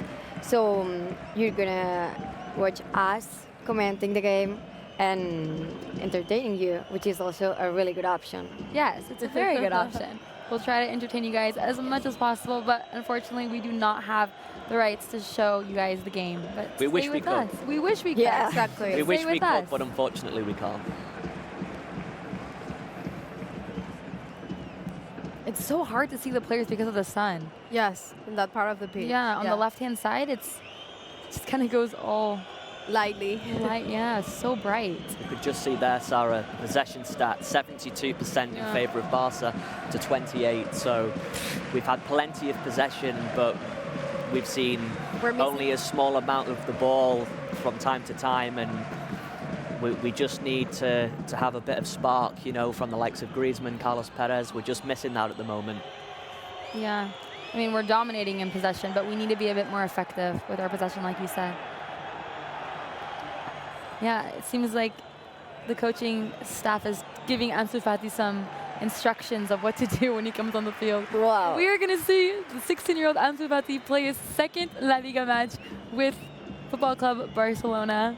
I think excitement is being excited is an understatement because. Oh, here we go, penalty. Bar. Penalty, right? We should Penalty? see the bar. No penalty? Come on, referee. I don't think... It might go to VAR. Let's see what happens. That just came out of nowhere. Who was it? Let's see. It was on Jordi Alba. Yeah, that's a penalty. I think it has to He be. touches his foot and not the ball. Yes, that's a clear it has to penalty. be. It's a penalty, it's got to be. So it's not. No? Man, referee, you need to go home. You need to go home. That was a clear penalty. Man. I've seen them given before. I've seen, there was contact on Jordi Alba. That's a clear penalty. And he's not even watching the ball. He came here to show yellow cards, and that's it. Okay, guys. About 40 seconds left before halftime. To be 1-0. fair, What was that? no, to be fair, looking at what we've just seen on screen, Jordi Alba actually points to the referee and goes, Yeah, Oh, saying it no, wasn't a saying penalty. it wasn't a penalty. Well, so from the angle that we saw, it looked like it was looked clear. really like it was But a maybe penalty. we didn't see the right angle. Okay, well, referee, I'm sorry. I apologize. Okay. You can continue refereeing this game. Okay, guys, so 20 seconds left before halftime. Still 1-0 down. Osasuna are leading in this match, but we're kind of gaining momentum, like I said. And if we bring in Ansu Fati, maybe he could be that spark that we've been talking about. For sure. And It's that like is it's the end. Yeah. that is it. Half-time. Half-time. Okay, my rostro. Some thoughts about the first half. Thanks. You remind me something. What? Many people were saying Oh, on yes, Instagram tell and them. YouTube, Maya, Yes. but my name is Mai. My. Yes. Not Maya, my guys. You guys can do it. It's not that Thank difficult. you. So yeah, well, I think we need some changes right now because the team doesn't feel like it's working in some way, and they're losing this efficiency they had against Betis. But I think if we do a couple of substitutions and we maybe try something new in the midfield and look for an Ansu Fati, like a really attacking player, could be nice. So I will say, like, for the second half, we should start since the beginning with maybe a couple or one substitution. Yeah, and I think Valverde will be making the subs starting in the second half. But Sam, we kind of dominated the match. I mean, the stats speak for itself. I think you said 72%. So what are we missing? Yeah, 78%. I mean, we're just missing that fluidity in the final thirds. I'm hoping the second half we're going to see more of Antoine Griezmann. We haven't seen a lot of him, to be quite honest with you, in the game. But we have options on the bench. You know, we talk about Ivan Rakitic, Arturo Vidal, and of course the youngster Artur Melo and Ansu Fati. Our second half, we need to change it. It's right now it's not kind of working. So maybe Ivan Rakitic or Arturo Vidal, and maybe 60 minutes Ansu Fati, or even after the interval, who knows? But for me, it's a no-brainer that we have to change it at half-time. I agree. What are your thoughts, Julia? Yeah, I agree. I'm a bit positive because I think that we gained control as minutes went by. Because in the first 10 minutes, we weren't seeing much control in the game. I think we've gained it, and that's good.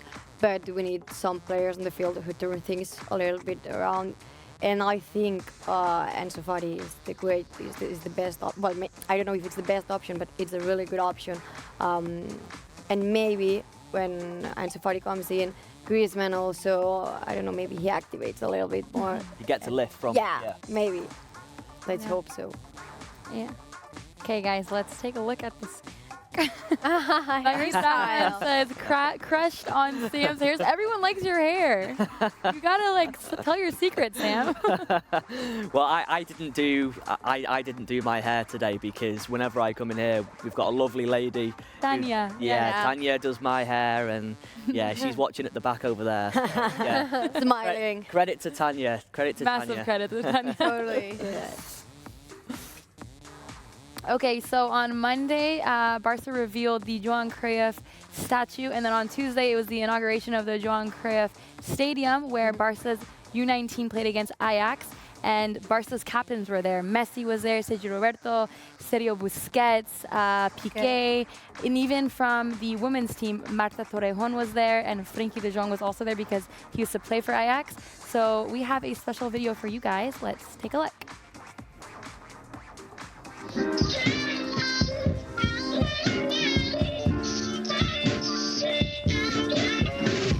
Hello everyone, and welcome to another episode of Barca on the Road, the place where you can sneak into the stadiums where Barca plays. But today we're not going anywhere because this behind me is the brand new Estadio Johan Cruyff, the brand new mini stadium, the place where the youth is going to play from now on. You will see the stadium is modern, functional, and really efficient. But besides that, it is really, really, really beautiful. Let me start with my favorite thing of the stadium before we head right into it. Ta-da! My favorite part is this huge wall all painted with Johan Cruyff quotes. For example, para Fareshuanya 5-4 ka 1-0, I would rather win 5-4 than 1-0.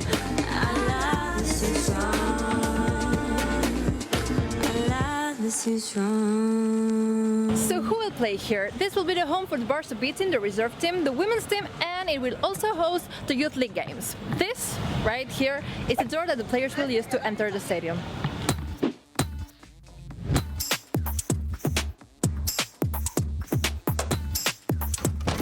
And this is it. When you get to the dressing room zone, it's one of the coolest parts of the stadium because you can see here Barca's dressing room, and when you access it, there is not only one but two dressing rooms. There's the women's team dressing room and there's the Barça B dressing room. Don't you worry about nothing. We got that fire that won't burn out. And though they might go and say something, we gonna And look at the ceiling. And I just found the most special part of the dressing room. No doubt about it. Look at this. Can you read? Tots Unidas Fem Força. This is a lyric from the Barça anthem. The original lyrics are Tots Unidas Fem Força, but here it's been adapted to women because the E here is a gender marker for female in Catalan. Quick Catalan lesson brought to you by Georgina. And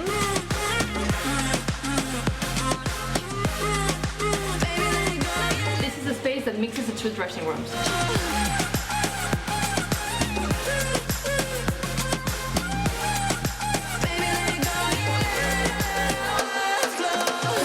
There is the women's team dressing room, and this right here is the door for the boys, both Barça B and the youth team. And it's pretty much the same dressing room, pretty much, not to say exactly, but with this Tots Unidas Fem Força. Remember, ES for gender and plural marker.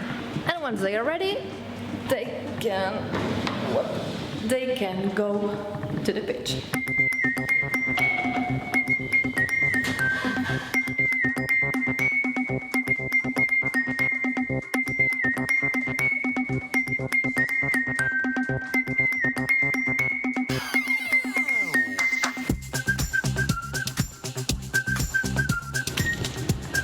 And this is the tunnel. This is how you get to the tunnel. I am right in front of the pitch access, but before we get there, you can see that this tunnel is also the mixed zone, and it's pretty fun to see how it is divided with the Stanley partnership and the Rakuten one, because you know that Stanley is our women's team official partner and that Rakuten is the one for the guys. So this is a mixed zone prepared for both men and women games.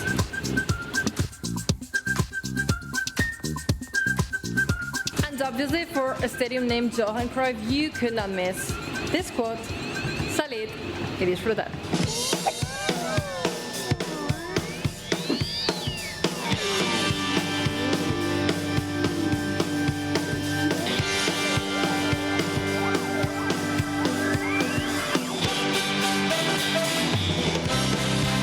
So quick context, we are right now right next to the Ciudad Esportiva, Barça's training facilities, and to La Masia. It's that building right there, which basically means that this Johan Cruyff Stadium is the crown jewel of the Ciudad Esportiva. And another super cool thing about this stadium is that all the trees that were here before the stadium have all been replanted, that it doesn't use a lot of energy to be active, and that it obviously is an absolutely sustainable stadium.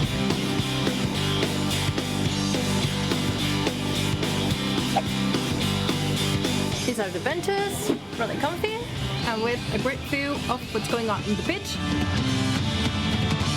And another place with great views are going to be the stands. We're going there. And these are the stands.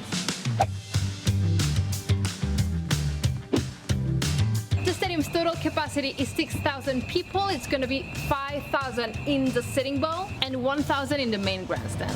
The reason that we built this new mini study is because it's a part of the big No Espai Barça, the new Barça Space project, a new urbanism project.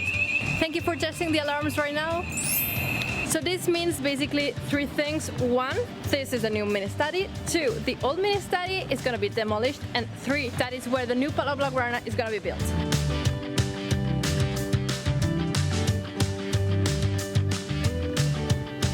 Okay, and last thing before we leave, as you see here, that is a built-in roof that covers the whole stadium, which means that nobody's gonna get wet if it ever rains during a game. And this is it. Yeah, that's the Johan Cruyff Stadium, the brand new Barça Stadium located outside the training facilities of Ciudad Deportiva Joan Gamper. And it's a stadium that's going to host Barça B Women and Youth League games. It's basically going to be the new place where dreams come true. If you enjoyed these videos, don't forget to give it a like. I'm leaving you a playlist here where you can check a lot of Barça on the road videos where we sneak into stadiums.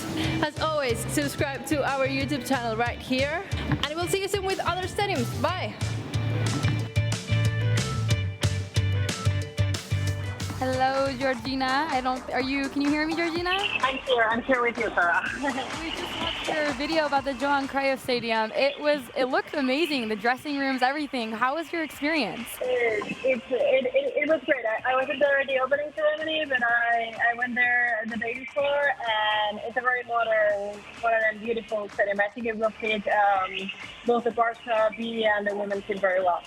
Yeah, and I love how everything's red and blue, and the writings of the Johan Cruyff quotes on the walls.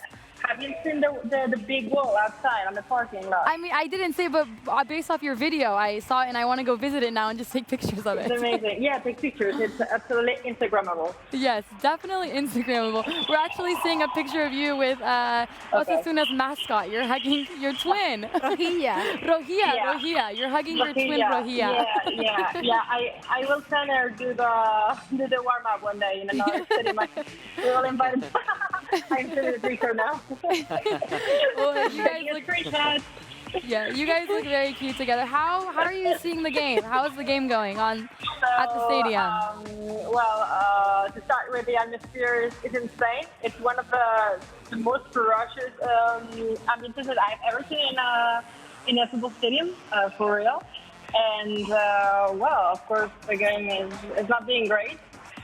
I think we really need to do something different in the second half. I would like to see Arthur. He was warming up on the side of the pitch. I hope he can start the second half and he brings something more to the midfield. And obviously, an early goal is never a good deal for anyone. Also, let me talk about the temperature. It's so hot. It's 30 degrees. You saw that there was a break in the play so that the players could hydrate themselves because, it's barely sustainable. Yeah, the players' faces were all red during the water break. So I definitely feel for them. And I feel for you and all the fans that are watching the game outside. But I agree. I think that there should be some sort of change in the midfield to add some sort of spark. Artur would be a great addition. And we saw Ansu Fati also warming up. Do you think he's going to come in? Well, I think he's not going to start the second half directly, but that he will definitely come up at some point. And I hope he does. Yeah, I hope so too. Well, we'll talk to you after the game ends. But thank you for catching up right now with us later. Thank you, guys. Okay. I'm watching you. You're talk doing great later. stuff. Thank you. Yeah. Bye. Okay, so the players are about to come back onto the pitch. You think that Artur's coming on first second of the second half? I really wish they can start with a different way or different, I don't know if it's mentality or different players with substitution or something. I think, Ansu Fati is good. I can't breathe. Wow. Take a breath. I said it from the beginning, it's actually an option. Start in the second half. Starting the second half with Ansu Fati could be a break point. It's just incredible that Valverde trusts a 16-year-old so much. And I trust Valverde with this. Yes, I think that he's making the right decision, and I'm even more excited now. I was excited to begin with, but I'm even more excited to watch the game. What are you guys' thoughts? It's a bold move by Valverde, and I think it's a great move not only for Ansu Fati but for the team as well, because he will come on, he will add that flash of brilliance, that spark in the final third that we're currently lacking. Mm-hmm. So hopefully he will be able to link up well with the likes of Griezmann, and who knows, maybe we see his first goal today. Yeah, so. We need goals, so bring it on. Bring it on. See. I'm really happy to Semedo. see that getting so much. For Semedo. Interesting change there. So Sergio Roberto is now going to drop into the right hand. He's going to be a right back now. Mm-hmm. And then Ansu Fati comes in. Yeah. And and maybe we'll see Rafinha maybe in midfield. I mean, his natural position is exactly. in the midfield. Exactly. Not like a right wing or like a midfield right now. And he excels well in that position, so I'm not worried about that. And Ansu Fati up front with Antoine Griezmann and Carlos Perez. Something new, and youth players I have in the chance right now. So it's a really, I was so excited. I still haven't recovered yet. I kind of have goosebumps because it was crazy. Yeah, it was crazy to see him like wearing the yellow shirt, like ready with Piqué and the other guys. Like, come on, this is my second chance. And Valverde is giving 45 minutes to show himself. Yeah, it's a lot for a second chance. It's a lot. I mean, he's proven he can do anything he wants, and he's proven to be for great value. But wow, I mean, 45 minutes. 45 minutes. So young. He's 16 years old, exactly. And of course, he'll cause problems. Osasuna don't know who he is, really. So That's right. you know, there's another advantage as well. So well, the second half is underway, and of course, because we don't have the lovely Robert to commentate the match, we have Nick Simmons that is commentating from Radio Barça. Vidal in midfield, Ruben Garcia, Fran Merida, Moya, Roberto Torres, and up front, Chimi Avila and Brandon Thomas. It's Barcelona playing from right to left in their yellow Crystal Palace kit. And the first touch here for Fati. He's on the edge of the penalty area, plays into Rafinha. Rafinha chips it in. Adriane is able to chest and thump the ball upfield. Okay, well, we saw Ansu Fati with his first touch, and he didn't mess up at all. He had confidence, took the ball, passed it into the area to Jordi Alba. I think what he's doing so far is great. He's so daring, and he doesn't shy away from the ball, and that's incredible for someone that's only 16 years old. I don't think I could ever do that when I was 16. And he's 16 years old, and next to people like Piqué, Lenglet, Jordi Alba, it's like great players in the world, international players, and he showed confidence like, I got this. Yeah, I admire that a lot, like his security, he doesn't doubt, he never doubts. I mean, he's so confident about himself. And we saw Artur actually still warming up, so we might see maybe in the 60th minute for him to come on and change up the midfield. But Artur Melo for, I don't know.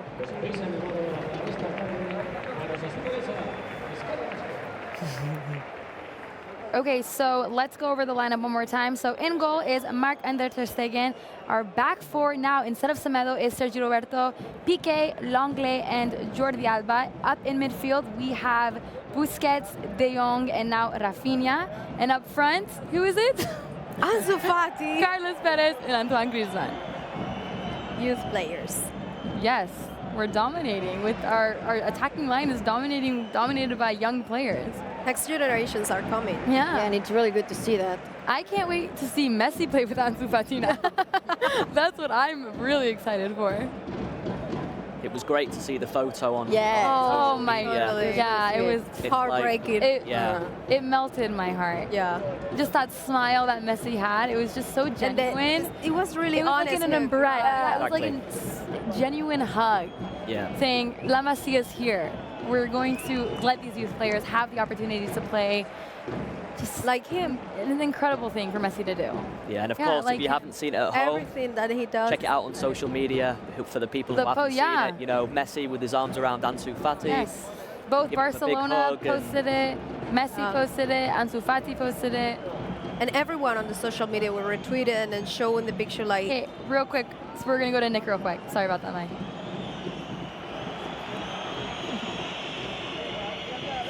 Ansu Fati finds Alba. Alba looking for the return ball, but fires it into the hands of Ruben.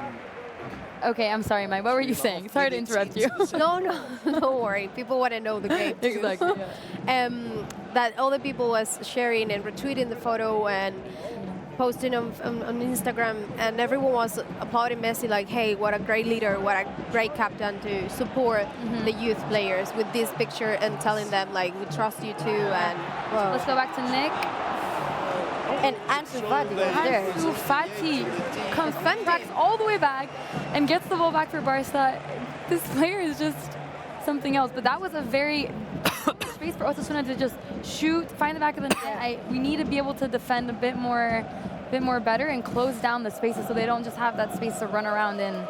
Because take he was an open alone shot. right now. Yeah. But Ansu Fati came to the rescue, man.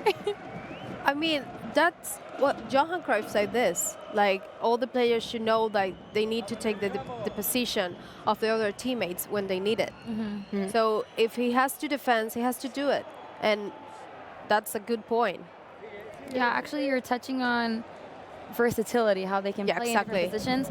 And Victor Valdez spoke about Ansu Fati because he coached him at Juvenil, and he said there's 5 keys to being a Barca player and having success. The first one is to entertain and to play beautiful football, because that's what Barca does. The second one was respect, to be able to respect your club, respect your rivals, and respect the game. The third one was attitude, show sportsmanship, show respect. Fourth one was versatility, which he touches on. Oh, here we go. It's in. Oh! It's in. Wow.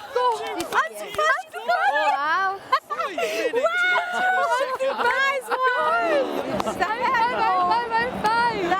Nice. What? Amazing. What? He scored. Wow. Okay, That's what we want. let's Oh, he's see. crying. Wow. He's crying. Let's see. Let's tell the fans how this happened, because they're probably like wondering how this Wow, Ansu we Fati goal can't went in. believe So, Oh my God. so Carlos Perez crosses it in, and Ansu Fati just bolts it with a header into the left-hand corner. No stopping that. Incredible. Look how high he jumps. Wow. Incredible goal.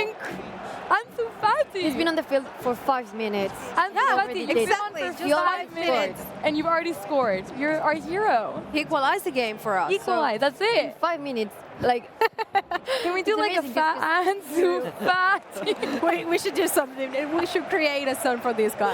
Oh my sure. god. Wow. Amazing. Wow. Congratulations, because Arthur Oh, Melo is he was coming. crying. Yeah, he was crying. Okay, so now Artur. can you imagine? Yes, so we are seeing the first goal's in, and Valverde wants to change things up in the midfield, bringing Artur in. Who do you guys think he will replace? Good question.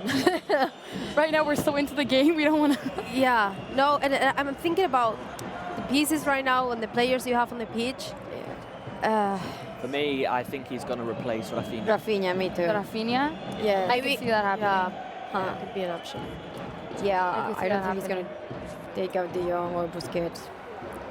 I don't think so. Why if it's the John? No, I don't think he would take out De Jong. Yeah, me neither. No, I think for he- me, you can't. I don't believe you can take a player off who, okay, maybe not has had much influence on this game, but for having, you know, a player with full of confidence, having won the midfielders award, he'll want to continue the way, you know, he'll want as much playing time as possible, and therefore, for me, Rafinha, I think, has to make way. And of course, you want De Jong and Busquets to play more minutes together, because that's the only way they're going to gain more chemistry and be able to understand each other is to be able to play. Ooh, Valverde does not seem very happy with a referee decision, and I think he got a yellow card. Man, this... Ernesto Valverde has picked up a yellow card for protesting. It's something new from Valverde, but Yeah, I got it. you don't see I that a know, lot. but at the Usually do same that. time, it's fair, because actually the referee, I don't know what he's seeing right now, but Valverde is right. And I mean, you have given yellow card to Barca like so easy, and right now you're just giving it to Rafinha. You are right. Artur comes in for Rafinha. Let's see if Artur can add that little spark. I mean, Ansu brought it, but let's see if he can add an even more spark to the team. And first game for Artur Melo this season. Yes, exactly. I kind of missed him. I mean, he was a great player last season. I did too. I'm so happy that he's back on the pitch. He's wearing the number 8. Yeah. Iniesta, we miss you. Iniesta. Let's not go on that emotional roller coaster. I can't. No, but I think Artur Melo is the kind of players, like, actually he didn't play in La Masia since the beginning, but he's bringing this possession and control and confidence. And calm. Yeah, the So confidence. calm. So calm, so Reminds cool, me a little like collected. Xavi and Yeah, no. Iniesta and Oh, lucky. Same. a little bit of No, them. the ball kind of just stays glued to his foot. I really like that about him. Oh, Here here you you have the replay of the Ansu Fati goal. Wow. First goal for the 16-year-old. Round of applause. Man, that's incredible. And any coach can show this to the kids, like, this is the way you have to do a Yeah. goal with your head. Oh. Like, going to that, yeah, no. This is incredible. I can't even imagine what his dad is feeling, because after he made his debut, the dad said, I can die happily now knowing that my son played for the first team of Barca. I can even imagine what his family is doing. I bet they're crying right now. Obviously. It's insane. Look at him go again. Oh, it goes. What were you saying? Sorry, Mike. No, they must do, because if they were completely happy just because of the squad and the calm him up and everything, with this, it's like, man, another level. Big party tonight at the Fati's place. Can they invite us? come? I know. Yeah, Can they invite us? Can you invite us? Yeah, please. I feel like we're all kind of like on the edge of our seats now. We're Me too. We're like, Ansu Fati, score another one. The game has changed a lot since this second half started. I mean, Okay, guys, I think, different game. sorry about that. Robert has left us a comment, and we're going to see it on the screen right now. I wonder if it's about Ansu Fati. What did he say? Ansu! And the avocado. And the avocados emojis. Go Matchcenter. Robert, you're the best. Thank you for tuning in. And yes, Ansu is the best. Even though we're missing your avocado socks, we're doing quite fine without them. Yeah. My shoes. There you have. Robert, is that a gift or something, right? I think it's a gift. It's a good one.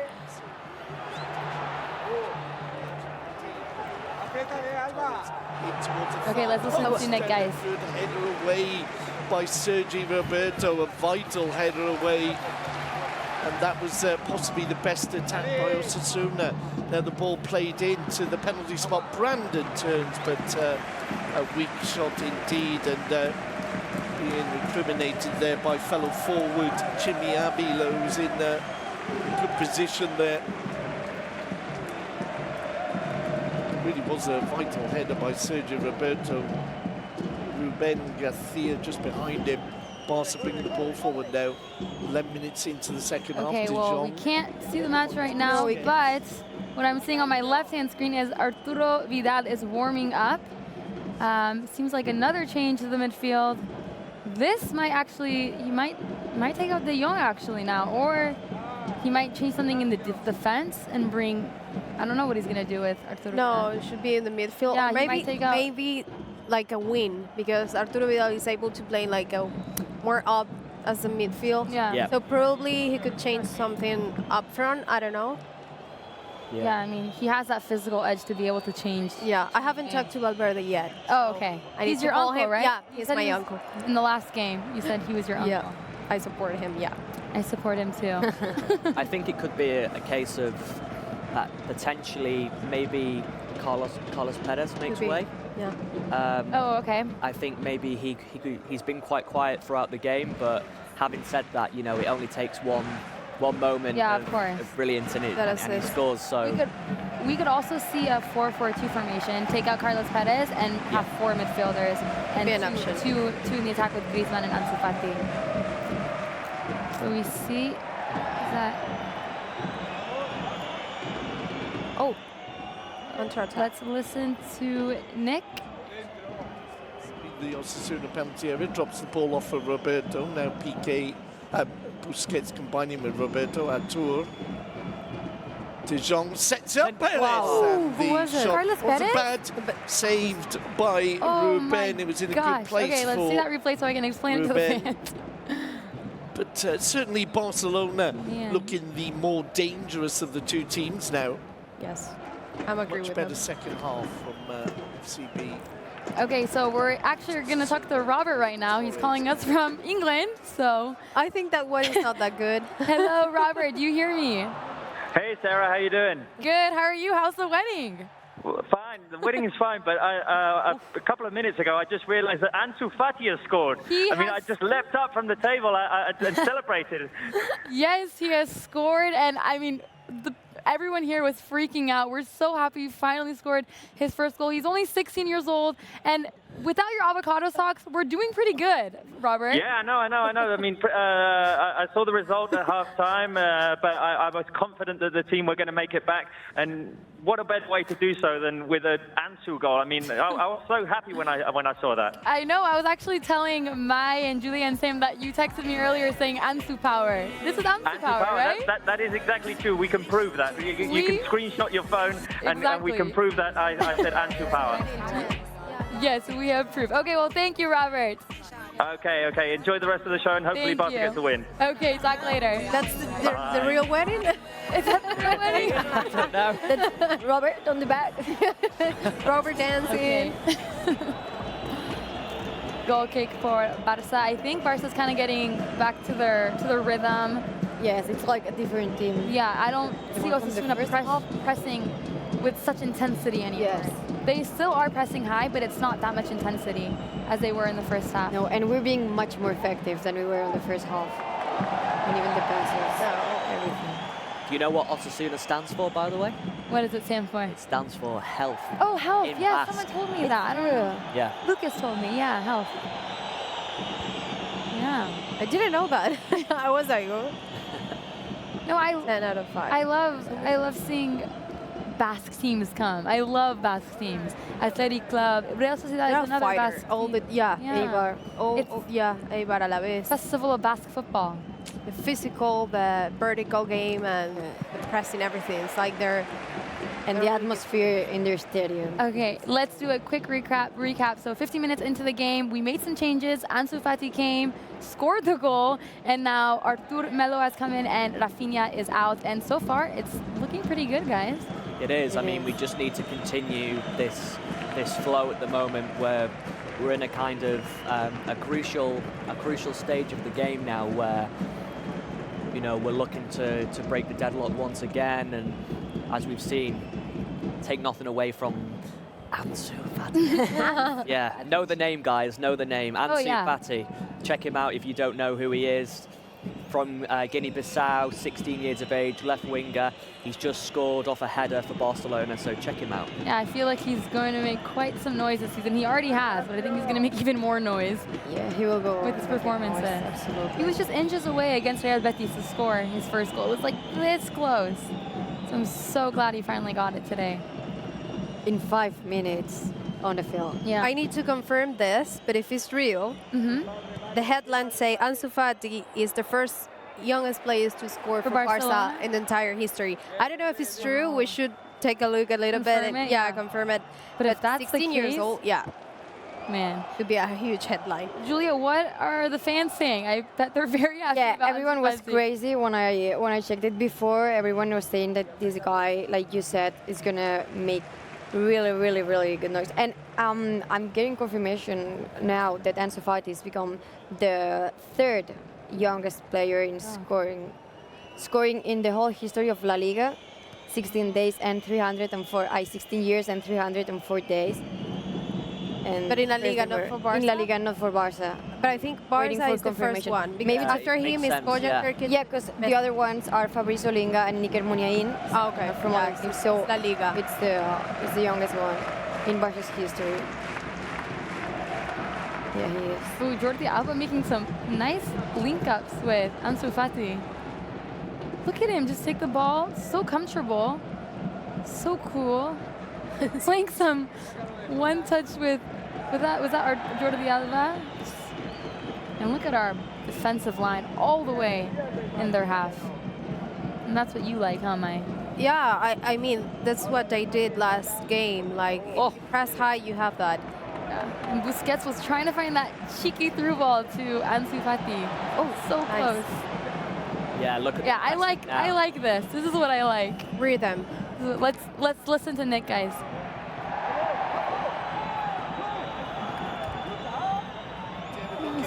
Get it! Come on! Vamos! You guys, Nice one. Julia, nice one from Artur Melo, right? What a great shot. Goal from Artur Melo, the second substitute. All the substitutes are scoring goals. That's the point. That's why you choose them. That's when you know Valverde has his plan in set, because Okay, let's give the fans an idea of how the goal went in, which was quite the goal. So Griezmann passes it to Busquets, recovers the ball. Carlos Perez passes it to Artur Melo, and Artur just cuts it, and then with his right foot finds the back of the net. There's no stopping that. It's incredible. Second assist from Carlos Perez this game. Assist, Yes. Both the youth players are on fire. And Artur Melo, first game back with Barca and already has one goal in the bag. And what a goal. Hats off to you. What a goal, actually. 2-1, guys. I'm feeling much better now. Come on, just start it I'm now. not gonna lie, I was a bit We can stressed. relax a bit more now. No, Not too much. never though. is enough. Okay, guys, we have Georgina right now, and she's gonna be talking to us about the comeback. Hello, Georgina. Do you hear me? Hello, I hear you and I see you. How you celebrated? Good. Well, we are going crazy. How was that comeback at the stadium? Oh my God, it was absolutely amazing. I mean, just the first goal by Ansu Fati, who by the way becomes the youngest player ever to score for Barça. And now getting this beautiful goal, because it was a beautiful goal by Arthur, assisted by Carlos Perez. I mean, Yes, incredible. what's the process? Yes, incredible. Hopefully, Carlos Perez can score the third goal, and so Yeah, we that can would be great. securely take the 3 points home. Oh, and then, well, you're going to. I hope that we take this 3 points home. I think we are. There's an occasion going on now at the moment because I know there's a bit of delay, so I'm just sitting here because maybe I celebrate the goal a few seconds before you do. But no, it looks like it's going away. Anyway, the end is crazy, and we celebrated. The two Barca fans that are here around me celebrated hard. I think we're taking 3 points home. I hope so, at least. I hope so too. Well, we'll talk later, Georgina. Thank you for the update. Thank you very much. Whenever you need to. Bye. Man, I can't imagine the atmosphere right now in the stadium. Yeah, the Barca fans are there supporting us. Yeah. Well, the team, not us. No. They're supporting the team. We're there in spirit. Yeah. No, incredible comeback. I mean, at a stadium where they've been unbeaten for 26 matches and where they haven't conceded goals And since La Liga didn't seem started. easy. On the beginning of the game, it didn't seem easy. No. I mean, I thought we were going to struggle here winning them, and these minutes of the second half, Yeah. what we've seen from Barca, it's amazing. Whatever your Uncle Valverde said during halftime, it worked. A+. You see what I trust him? I He totally- did two substitutions and they shot both and 2 goals with them. It's like you have to trust He definitely Yeah. deserves praise for this match. Incredible job. Seems to me as though at half-time Valverde is, has revitalised the side in a way, and we seem more energetic. We seem more like full throttle, and of course the 2 substitutions coming on and scoring. So It's And great. both. It's It's great. crazy. It's crazy. No, it's great to see. That's a good. I don't know if it's a point of view or a vision, but Valverde seen before, like doing the right substitutions and the key players, like okay, this one and this one, and giving the chance to Ansu Fati to play the entire second half. It's like That's show a you. lot- yeah. I mean, he proved himself at the Camp Nou on Sunday, so he deserves this and score the equalizer, and then Artur right after that. And that's not a yellow card, right, referee? No, No? he listened to you. No yellow card. It was a foul. It was supposed to be a foul on Artur, but nothing. Nothing. Nothing was called. I kind of want to see more Griezmann, though. yeah, I I feel want as to though see more of that greasy power. I haven't seen him actually, barely seen him. Oh, there he is. Oh, The long shot, and Ter Stegen stops it with We his have a chest. goalkeeper, man. That's Ter a real Stegen goalkeeper. Airlines. Ter Stegen Airlines. Exactly. The great thing about him, he knows how to play with any part of his body. He's a goalkeeper, but he knows how to play Yeah. with foot and everything. So I always tell my dad that he could be a midfielder, honestly. he can be whatever he wants. He's Ter Stegen. Ter Stegen. Actually, he maybe can start thinking about that idea. About playing a midfielder? Yeah, no. Like opening a Ter Stegen Airlines. Like I if would. it's for I would me, pay I for will. that. Yeah, I would pay for I that. would buy a ticket to any place. I don't care how much it is, even though I'll go broke. Oh, a quick thing, because last game, everyone was asking about what this meant. Okay. Everyone was like, what does it mean? What does it mean? What does it mean? Do you guys see it? It is my name. Oh, you guys see it? Okay. It is my name in Farsi. It's pronounced Sarar. It's a bit difficult to say, so I go by Sarah. Sarah. Yeah, it's, she didn't get it right. Sarah. Sarar. But that's Like a French toad. yeah. Sarah. Sarah. Okay. Julia. Yes, I was gonna. Yes. Well, are you excited? Are you excited that it's 2-1 now? I am. I'm so excited, and I'm more excited to see this Barça, which is what I was expecting on the first half. I mean, we're seeing much more efficiency. I don't know, they play like faster. Can you see this? Like the first half was it was like slow. They were like really calm, too calm for me. And now they're much more efficient and they're playing really, really good. They are. And I was reading the comments and everyone is fascinated with Ansu Fati and with Artur Melo's comeback because... Oh, a ball offside. Offside, yes. Yeah, so, and actually if you want, I can say some more names of people who's watching us. Yeah, go for it. From many places around the world. Okay, we have Ahmad from Nepal. There are obviously people watching us from Nepal. They're always there. Rahim from Iran, Valentino from Italy, Faisal from Malaysia, and Abby from Greece. Nice. All over the world. Where do you want to go first? I want to go to Greece. Where do you want to go? Where do you want to go, Sam? Yeah, Greece sounds good. Yeah. And Malaysia. Yeah. I've been to Malaysia. You have? Yeah, I have, yeah. Is it good? Yeah, it's quite nice. Yeah, it's different. I would like to go there. So Osasuna are making a substitution. Fran Merida, the former Barcelona man, comes off, and Moncayola comes on. Yes, they need to do something because the clock is ticking for them. Yeah, no, they're going to be pushing as much as they can to get. I think once they get the equalizer, they'll be happy with that. Yeah, Thing is, we're not. No, we don't as want we people. said We want though, people. the more they push, the more they get tired. Exactly. So it opens up spaces in the pitch for the likes of Artur and De Jong to exploit, and hopefully you can feed in the likes of Ansu Fati and Griezmann. So Yeah, and that's what we need. It doesn't seem as if it seems as if there's more shade now. Before it was a little bit of shade and just sun. So I think that's been beneficial for the players. At least for the ones that are playing in that side of the field. Actually, it's complicated because you don't have this, I don't know, like this type of vision, like you see the ball and the other players and you don't know where you are actually.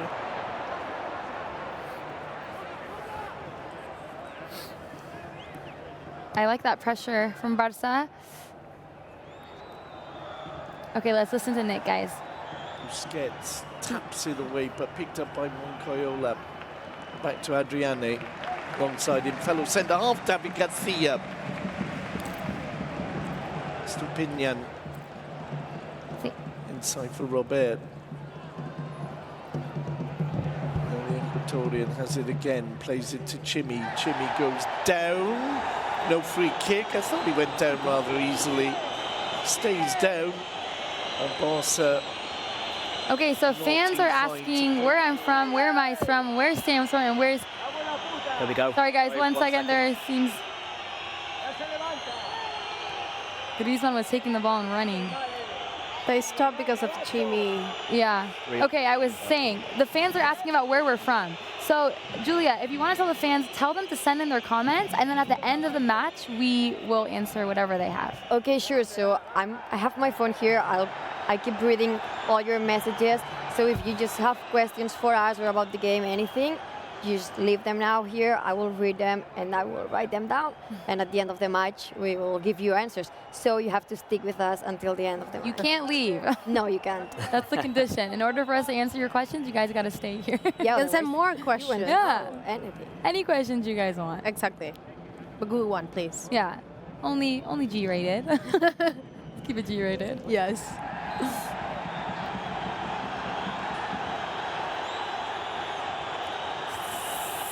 Seems like there is a little brawl happening right now.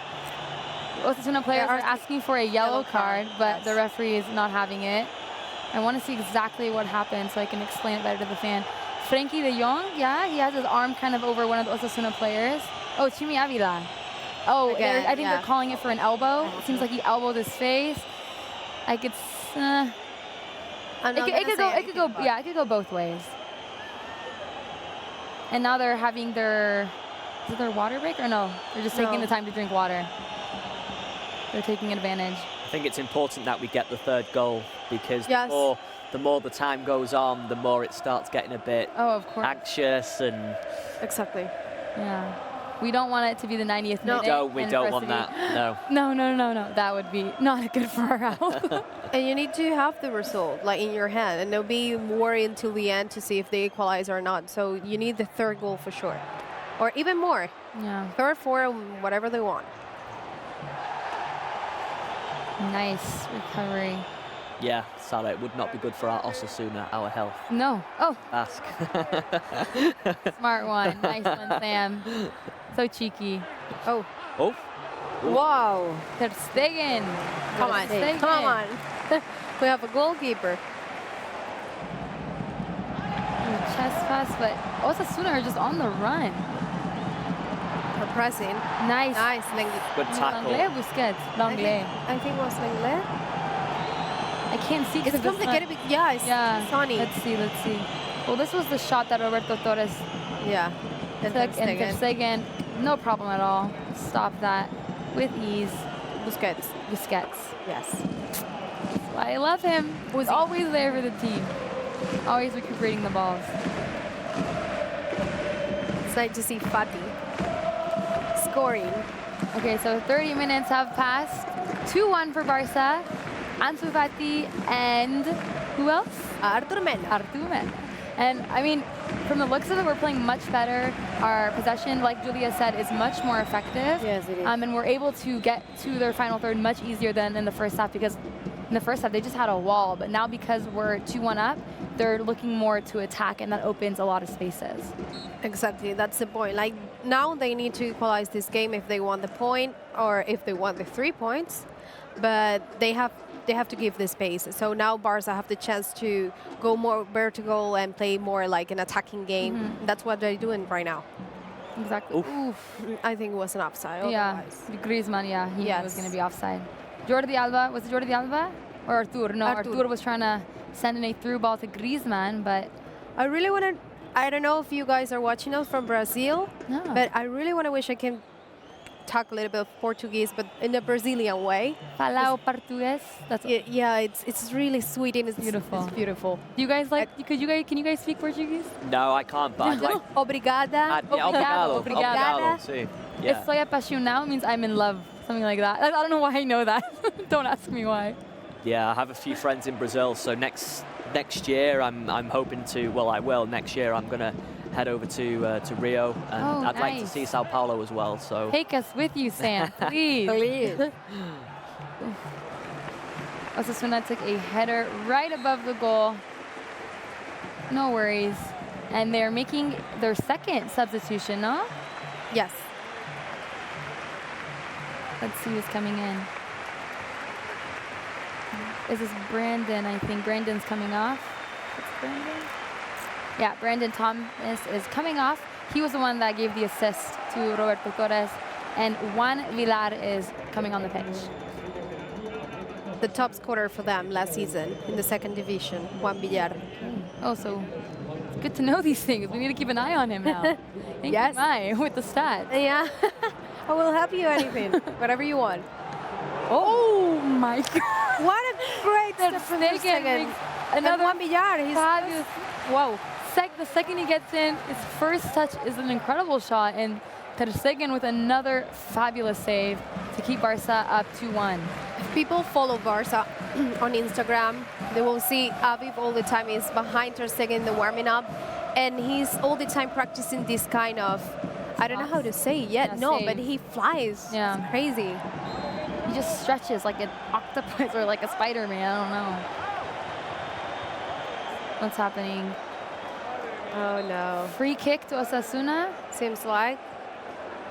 Let's see the replay so I can better explain it to the fans. So Ansu Fati actually makes contact. He tries to get the ball, but makes contact on the player, and the referee has called it for a free kick for Osasuna. I think it's pretty close. Huh. It's centered. yeah, I thought that was quite harsh, to be fair. But it's a free kick. We have Ter Stegen, guys. We trust Ter Stegen. Surprised if you can beat him from this distance. Indeed, the shot eventually comes in and comes off the wall, played back into the area. So headed away difficult by to see the Griezmann. ball in that part. Osasuna's players forward if they can get the ball in.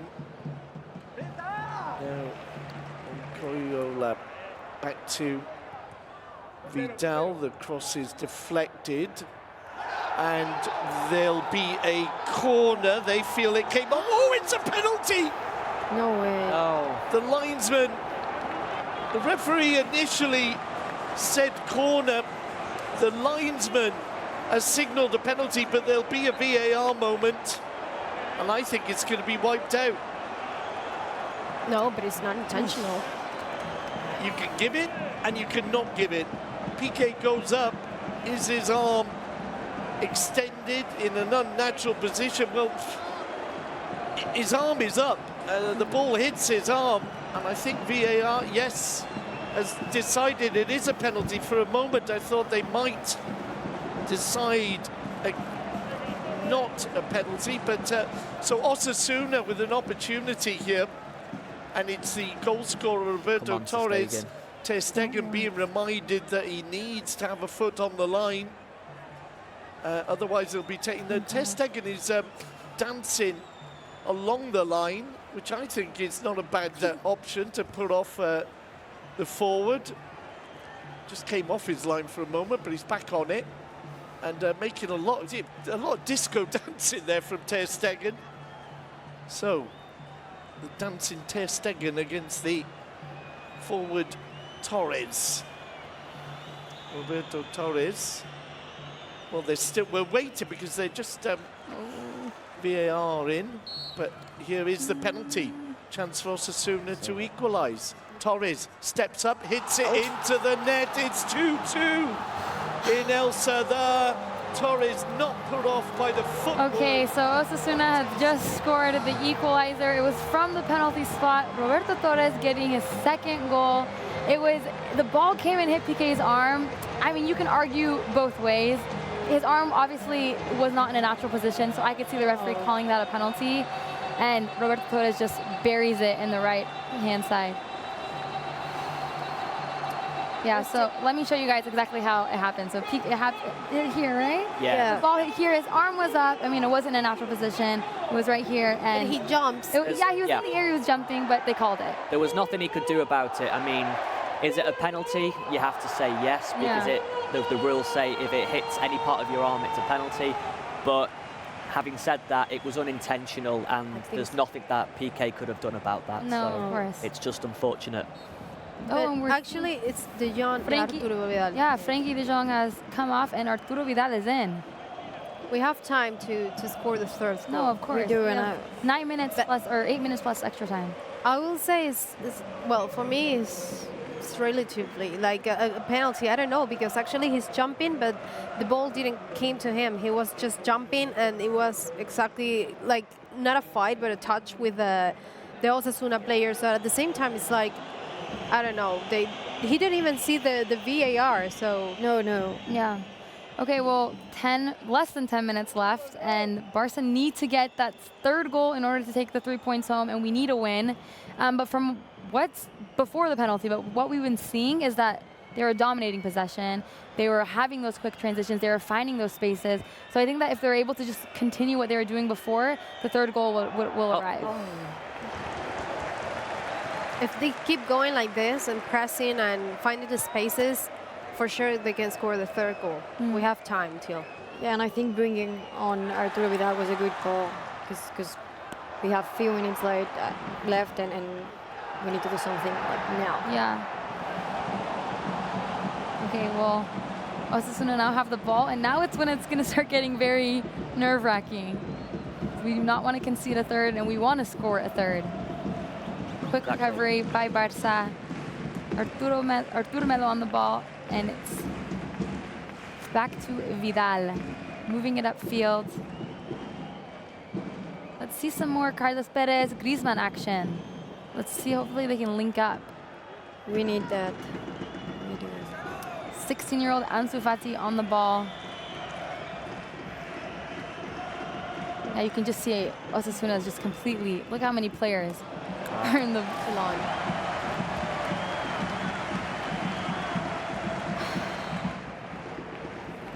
If you guys remember that Robert would do, we would show emojis to kind of have a comeback to the Yeah. game. And every time we did it, it would work. Do you think we should do that, guys? Yeah. Yeah, I think, let I them think out. we should do it. We don't have We it? don't have them. Oh, we don't have No, them. we Oh, don't. the emojis is. So unless you want to draw, then I You think want to draw? I think that's going to take too much time. I think it's not a good idea. Okay, well, no emojis. Don't bring it out. Like, please, find something right now. Like the pace or whatever you want, but do something. What We're is gonna one. repeat A it rocket? again. Yeah, Yeah, this rocket. one definitely for Yeah, Yeah, we come know on. who, We know- Ansu Fati. we know that. We know We need that. another bombasso, a bomb to happen to score a third goal. Julia, was yours the? Yeah, it was, but I left it on the box and the box is gone. Yeah. So I have no emoji. It was the muscle emoji, guys. Yeah, it was. You can share my emoji.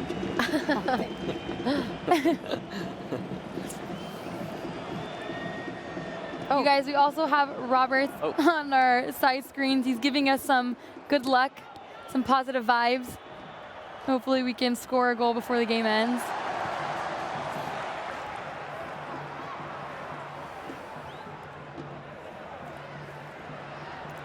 Ooh, nice pressure from Longley. Okay, we have a Robert on the line to give us some good luck. Hello, Robert. Hey, how's it going? Good. Well, we need you because they just scored Hey. a penalty against us. Did you see it? I've not seen it. I have not been following for the last 5 minutes. Let me know what's happening. Well, it was a handball on PK. I think it could have gone either way because it hit his elbow, but his arm was obviously not in a natural position. So it could have gone Okay. either way, but the referee called it, and Roberto Torres smashed the ball in the back of the net. So now it's 2-2, and we need some luck from you, Robert. We need your avocado socks right now. You need the avocado socks. Well, I'm not wearing them at the moment, but no, I'm sure you'll have plenty of luck. There's plenty of talent on the field. Maybe Ansu can do it again. Yes, I mean, we still have 6-7 minutes before the end, and I think that we'll be able to get the third goal, and hopefully maybe it's Hopefully, Ansu or- again. Perhaps. Hopefully Ansu or Antoine Griezmann, who hasn't scored I was yet just gonna today. say. I'm confident. I'm confident. And if you could describe your emoji, the wedding that you're at with one emoji, what would it be? It's the champagne emoji. The Two glasses champagne. clinking Okay. together. Good idea. Don't drink too much, Robert. You gotta come back, man. I know. I'll be back for the next game against Valencia, but hopefully after Barca make it a win today. You Okay, have more than a week for the Hanover, Robert. So Okay. don't Yeah, worry. just a couple of weeks to recover, and I'll be Exactly. back to full speed. Back to full speed in a couple of weeks. Okay, well, thank you for connecting with us, Robert. Enjoy the Okay, rest go of the Barca, wedding. go Barca. We can get the win. Thank you. Bye-bye. Okay, corner for Barça, guys. Right, do we think we're going to get one Come before on. the game? Before the end of the game? You guys, I hope so. Griezmann or Arturo come on, guys, Vidal. let's raise it up. We got a corner. This could Come on. potentially go in. Make it 3-2 with only 3 minutes left. We need the 3 points. Come on. Fine. Headed away. Alba. Sergio Roberto on the Sergio ball. Roberto combining at the back. I think he's so versatile. He can play so well both in the midfield and in that right back position. It's like a secret weapon that we have. Throw him on anywhere on the pitch and he excels. Yeah, but I think he is more effective and we are more comfortable with him in the midfield because actually he is like an attacking midfielder. So that's good. He's always providing assists to the players. So, but actually, obviously, and of course, he could play as a right back. He showed that last season, and since Luis Enrique Before, was yeah. here, yes. No, he's a top-class player. He has yet to score a goal this season. He scored that goal against PSG, the 6-1. I don't think anyone would ever forget that. No. Oh, what a ball! What a ball he's in! Come on. Oh, so close. Carlos Perez almost got the third one. Oh, he knows he messed up big time. It's okay. Okay, well, let me explain it. So I think it was Artur with the pass, the through ball in. Carlos Perez had a one-on-one with the keeper. The keeper, unfortunately, stopped him. And Griezmann was asking for the ball. yeah, but I mean, Carlos Perez could have done it himself. Yeah, He he didn't should make the pass. have shot first time, but Yeah, Bad luck. yeah, bad luck.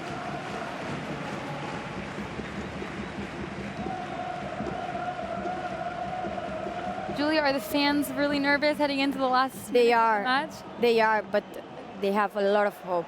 Good. Yeah, now Francesco, todos a uno, like all together we can do this, which is true. Again, we have a few minutes left, but there is still time. And you know what, someone said that you look like Lieke Martins, you know, like the football player, the girl from Barça. Yeah. You know? Yeah, but You don't said see- that? Mangpung. Mangkun. Okay. Yeah, I think. Everyone Let's loves hope so. Lieke Martins. Yes. That's Oh, thanks. Who said that? Oh, thanks. A guy who's Yeah. watching us. But I think it's Yeah, no, because of the what's his shirt, name? right? Everyone loved this shirt. She's actually from Holland. Okay. She's Dutch. Mango. Oh, nice. Yeah, she's incredible. I love everything from Netherlands. Me too. Okay, we'll throw in for Osasuna, and we quickly regain possession. Ansu just no trouble at all there. And he's trying to get the ball back. 3 players on Chimi Avila, and it goes out for an Osasuna ball. It seems like Jimmy caught his shirt, right? He's wearing like a really tight shirt. See? Yeah, I see it. So we'll almost like this is over. No, there's still extra time. Don't say that. There's still extra time. 3 minutes, you say?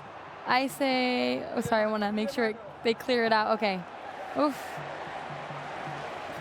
Osasuna How- back in yeah. It's not an possession. easy team. How long do we think for additional time? 4 4 minutes. minutes. Okay. it beat me to it. We have 4 minutes to get that 3rd goal, but not concede. That's what we don't want. Nope. We need to score. Roberto Torres just wants that So 3rd goal. dangerous, this so guy. dangerous.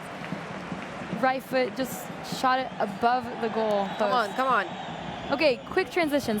That's what we need right now. A counterattack, effective counterattack. Yeah. Hey, Come on, that's a foul. And he yellow calls it. card. Yellow card. Okay, so let me explain. What happened? Was that on Artur? Let's see. I think it was Arturo. Moncayola. Okay. So Moncayola? Moncayola. I mean, Arturo was running with the ball, and he just came full force to him. Here we go. This is it. This is it? This is it, guys? I can feel it. We used to have the drums and all that. Yeah. We'll get it soon. Right.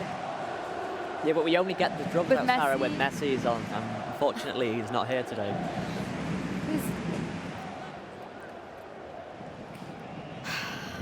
Come on.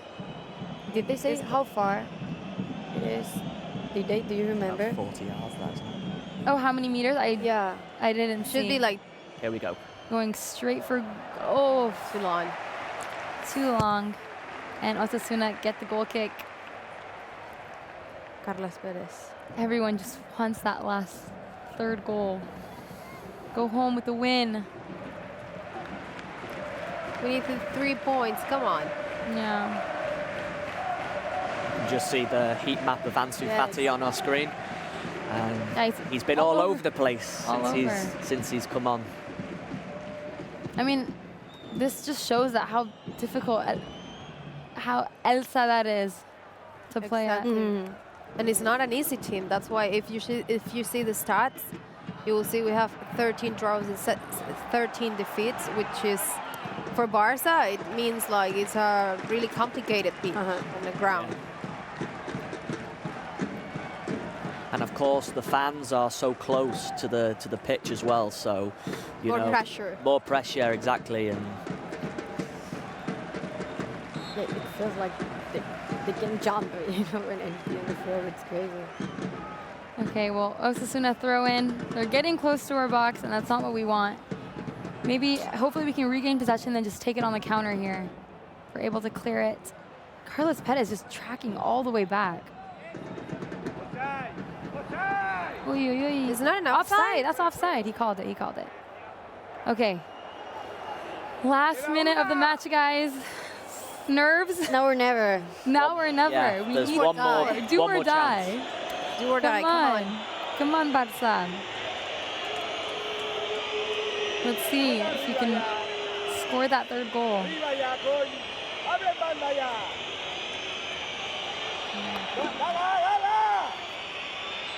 Who's this guy? Yeah, we can hear the Who's fans yelling? screaming. I don't know if it's a fan or A Barça someone of the Osasuna. staff of Osasuna or someone like that. Yeah. Nice to Arturo Vidal, Arturo de Busquets, oh, what? Jordi Alba.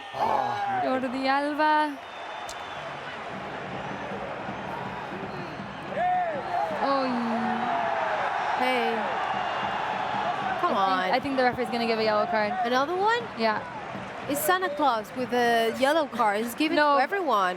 But I think Langley took one for the team because if Chimi Avila would have escaped, that would have been a one-on-one situation with Ter Stegen. It was a one-on-one. So Clement Langley picks up the yellow card. A foul too. No, yeah. So many yellow cards in this match. Yeah, both of them should, I think, both should have picked up a yellow and actually card. he failed. Well, I think it's going to be the last kick, and then the referee is going to blow the whistle.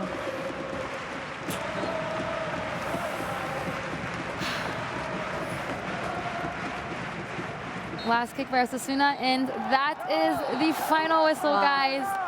2 for Osasuna, 2 for Barça. We both take 1 point home. I mean, going into the second half, Ansu Fati came in, he scored, and then Artur Melo, and everything was going well until that late penalty. What are your thoughts, Sam? Well, I mean, the substitutions changed the game from a Barca perspective. You know, we had Ansu Fati who come in, fantastic today, fantastic last game, and for me personally, you have to start him next game. I think he came on. We've seen with the heat map, he was all over the pitch. He caused Osasuna quite a few problems. He got his goal, fantastic for him, fantastic for the team, and Artur as well. You know, fantastic strike to beat the goalkeeper, and I think those 2 players changed the game for Barca's perspective. What do you think, Julia? Yeah, I agree. I feel like a little bit sad because I think the second half we dominated. It wasn't in the first half, but this second half, Barca's players were really effective, and it feels, at least to me, that it's not a fair result because we were much better than Osasuna, and we had bad luck because of that penalty. But if they hadn't scored that goal, maybe Barca's players would have gone on pressing the other area, and then I think we would have gotten a very different result. Yeah, I think that second half performance, I mean, we definitely deserved a win, but that just goes to show how difficult it is to win in La Liga. Absolutely. And the fact that we won 8 in the past 11 years, games like this show how difficult it is. And show how difficult it is to play it against the teams that are promoted this year. The new teams in La Liga for this year is not easy, as we were talking about during the game. The stats show you, it's a complicated team, and they have great players, and of course they want to stay in the first division. They're going to fight for it, and they're showing that since the beginning, because right now they have 5 points in 3 games, which is amazing for a team who's new in La Liga. And I would say, like, it's a shame for us because obviously we were having this game in our hand, but in the last minute this penalty killed us in some way. But I mean, we still have more games in La Liga. This is a complicated month, and we have to be focused on what's coming. Yeah, I agree. And if you guys had to choose your man of the match, who do you guys think? Starting with Sam. Yeah, no doubt. It's obvious for me. It's got to be Ansu Fati, because you could have gave it to either him or to Artur, but for me it has to be Ansu Fati. You know, to be the third in La Liga for the, the youngest, the youngest player. Third to score a goal in La Liga, and the first for Barca. I mean, the stat says it all. So for me, man of the match today, not just for his goal but for his performance, it's got to be Ansu Fati. Yeah, I agree. To me, it's because in 5 minutes he was able to do what we couldn't do during the first half. I mean, in 5 minutes he did what in 45 we couldn't. So I think to me it's the best thing of this match, his performance, and that I think we see in him that he can be a really good player, and we will need him in the future with us. I agree. What about you? I will say the same. I think Ansu Fati, because he changed the game entirely in 5 minutes, and he showed this confidence in himself and the team, and with this head, it was amazing. This goal was amazing, and it's a great form to start, like in La Liga, and the first team showing Valverde like he can play against any team. So I will say Ansu Fati. So much love for Ansu Fati, because I'm also choosing Ansu Fati. I think he's just so sharp with the ball, and he knows what to do with it. He doesn't hesitate. He's very smart about decision making, but scored the goal too, and I can't even imagine what his parents are going through. You're crazy. Yeah. Party time, yeah, for sure. Yeah, well, we're going to get the statistics right now from the match, and we can talk and analyze that in a bit.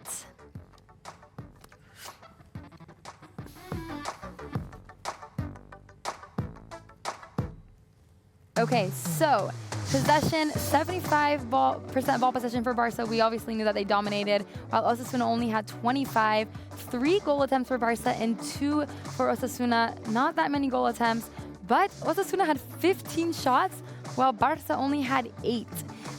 Shots on target, Osasuna had 5, while Barça had 4. So very equal match. Corner kicks, we saw against Real Betis.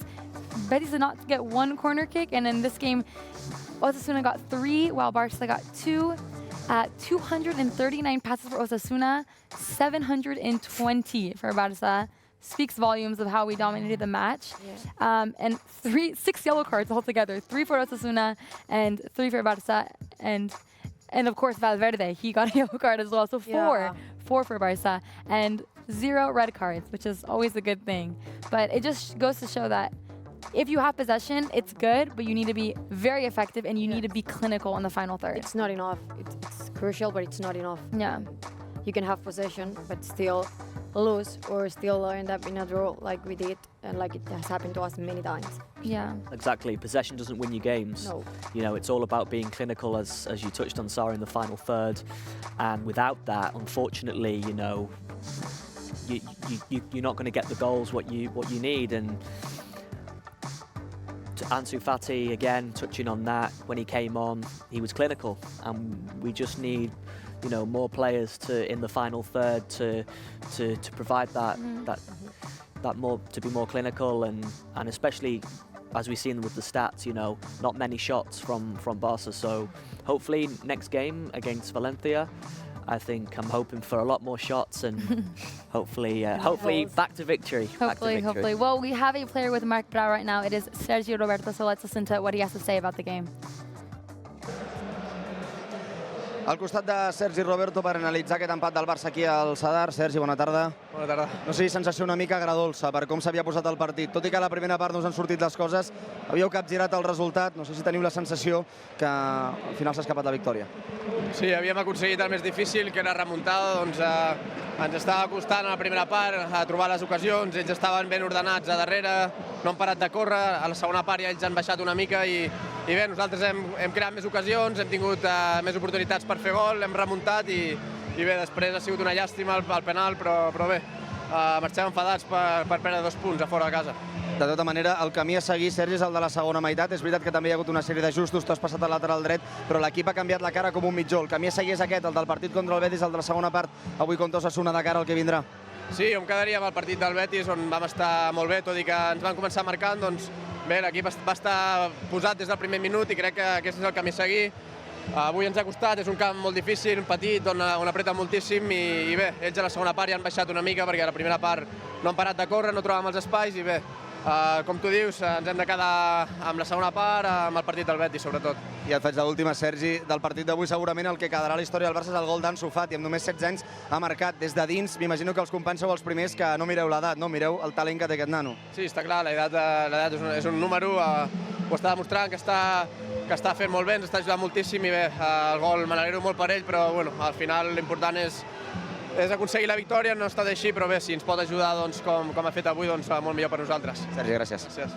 Sergi Roberto analitzant aquest Osasuna 2, Barça 2, amb la sensació de que s'han escapat 2 punts. El Barça pràcticament ho tenia després de canviar com un mitjó el que havia passat a la primera meitat, i també en paraules d'elogi cap a Ansu Fati, el jugador més jove de la història del Barça en marcar un gol a la Lliga. Okay, so Sergio Roberto touched on a couple of things. He said it was a bittersweet draw, that they achieved the most difficult part, which was the comeback, and which first was the equalizer and then the 2-1. They created a lot of chances, especially in the second half, and then the penalty came, and they're leaving a bit upset from the stadium, of course. Then he talked about how they showed intensity from the get-go, and that is obviously a very hard stadium to play at, especially with the fans. The second half, they need to stick with how they played and how they performed in the second half, and they need to look at that going forward to their game against Valencia. And lastly, he touched on our favorite, Ansu Fati, and he said that age is nothing but a number, and he's very happy for him. They wish that goal would have been the winner, but unfortunately they took home a draw. But nonetheless, he said age is nothing but a number, and he's very happy for him. Yeah, exactly. I mean, it's important that going into the game against Valencia, we're quick out the blocks right from the beginning. You know, you can watch many teams across the world, and okay, you might say that they don't perform well in the first half, and then they go gung-ho in the second half and go full throttle. But we need to see it right from the beginning. It's important we do that, because if we see that, then it makes the game a lot easier, and you know, at the end we come away with all the 3 points. So it's that's for me what we need to just start from the beginning and go straight from him. I agree. We actually have Georgina here. How are you, Georgina?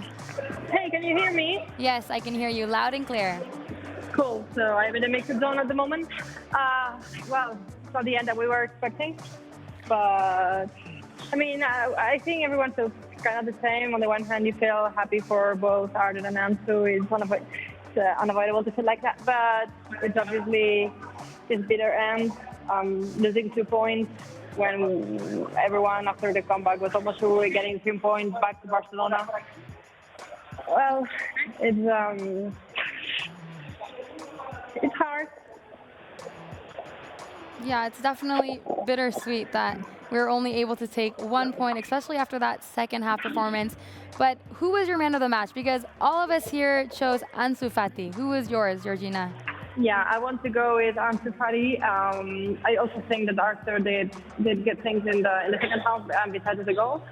But I'm going to go, like you guys, I'm going to go with Ansu, definitely. And man of the match, and yeah. Yeah, and did you see the penalty? Was it very clear from your angle?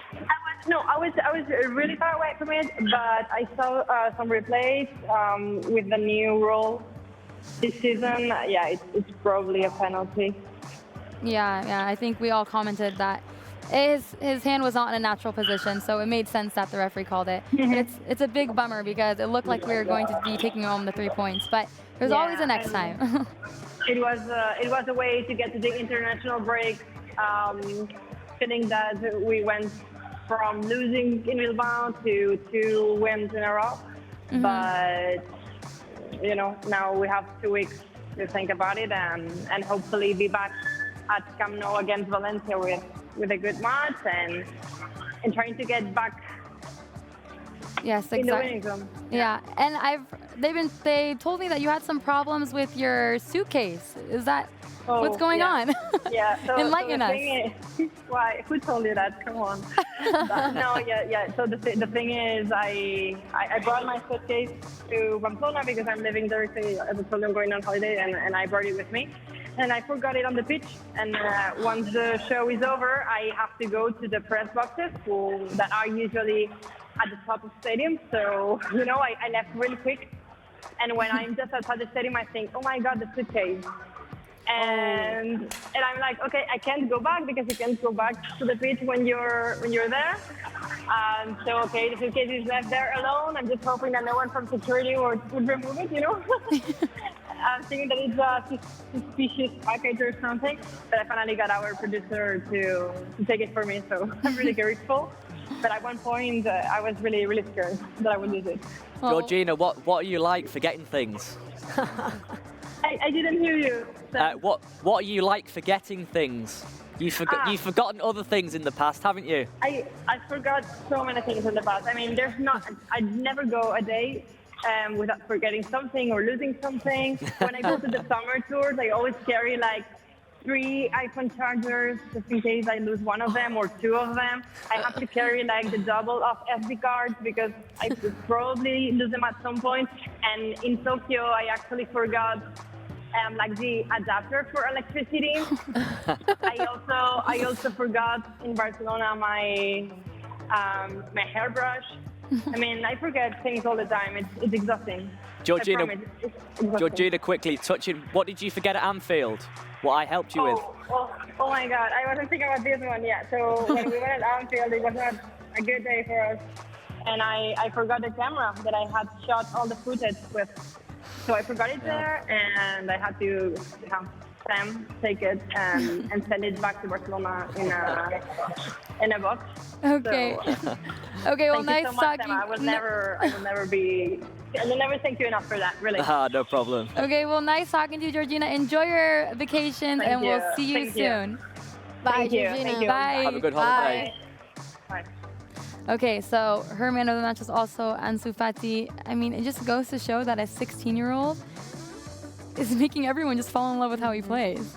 No, and a team like Barça with the entire history to be the first youngest player to score for Barça and equalize a game. It's a shame, as Sergi Roberto said, like, it's a shame we just have this point and it's not a victory for Barça. But otherwise, it's like, oh my God, you're making history in this club, which is already history. Like, it's the club. It's really old club. So. No, I agree. It's great because, you know, we talk about in this day and age in the media like to talk about, you know, teams that aren't doing well and players that aren't doing so well.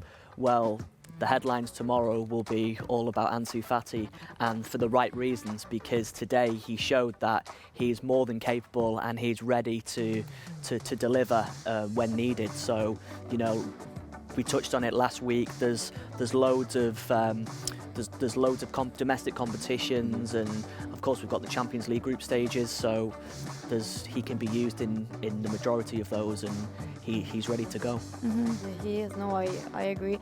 And it could have been a win. We wish it was, but it could have been a defeat as well if he hadn't scored. So at least we got that goal. At least we saw him playing like that. As Sam said, we know that in the future when we need him, we have him and ready to go. And like I said, I mean, he scored the equalizer. Maybe if he hadn't scored, Osasuna would have scored another goal. I don't know. I mean, it's not a win, but it's not a defeat. So we shouldn't be super sad. I like the attitude. No, I think he's proving more and more to Ernesto Valverde that he deserves to be with the first team, despite his age. Like Sergio Roberto said, age is nothing but a number, and he deserves to play and be called up to the squad. And I hope that the media tomorrow, it's all about Ansu Fati, because it's very deserved if it's like that. But let's head into what's next for Barça. So we have an international break, so we can cool down a bit, recover, get back our batteries and juices, and then we are taking on Valencia. So how do you see that match playing out? Yeah, Valencia and at home.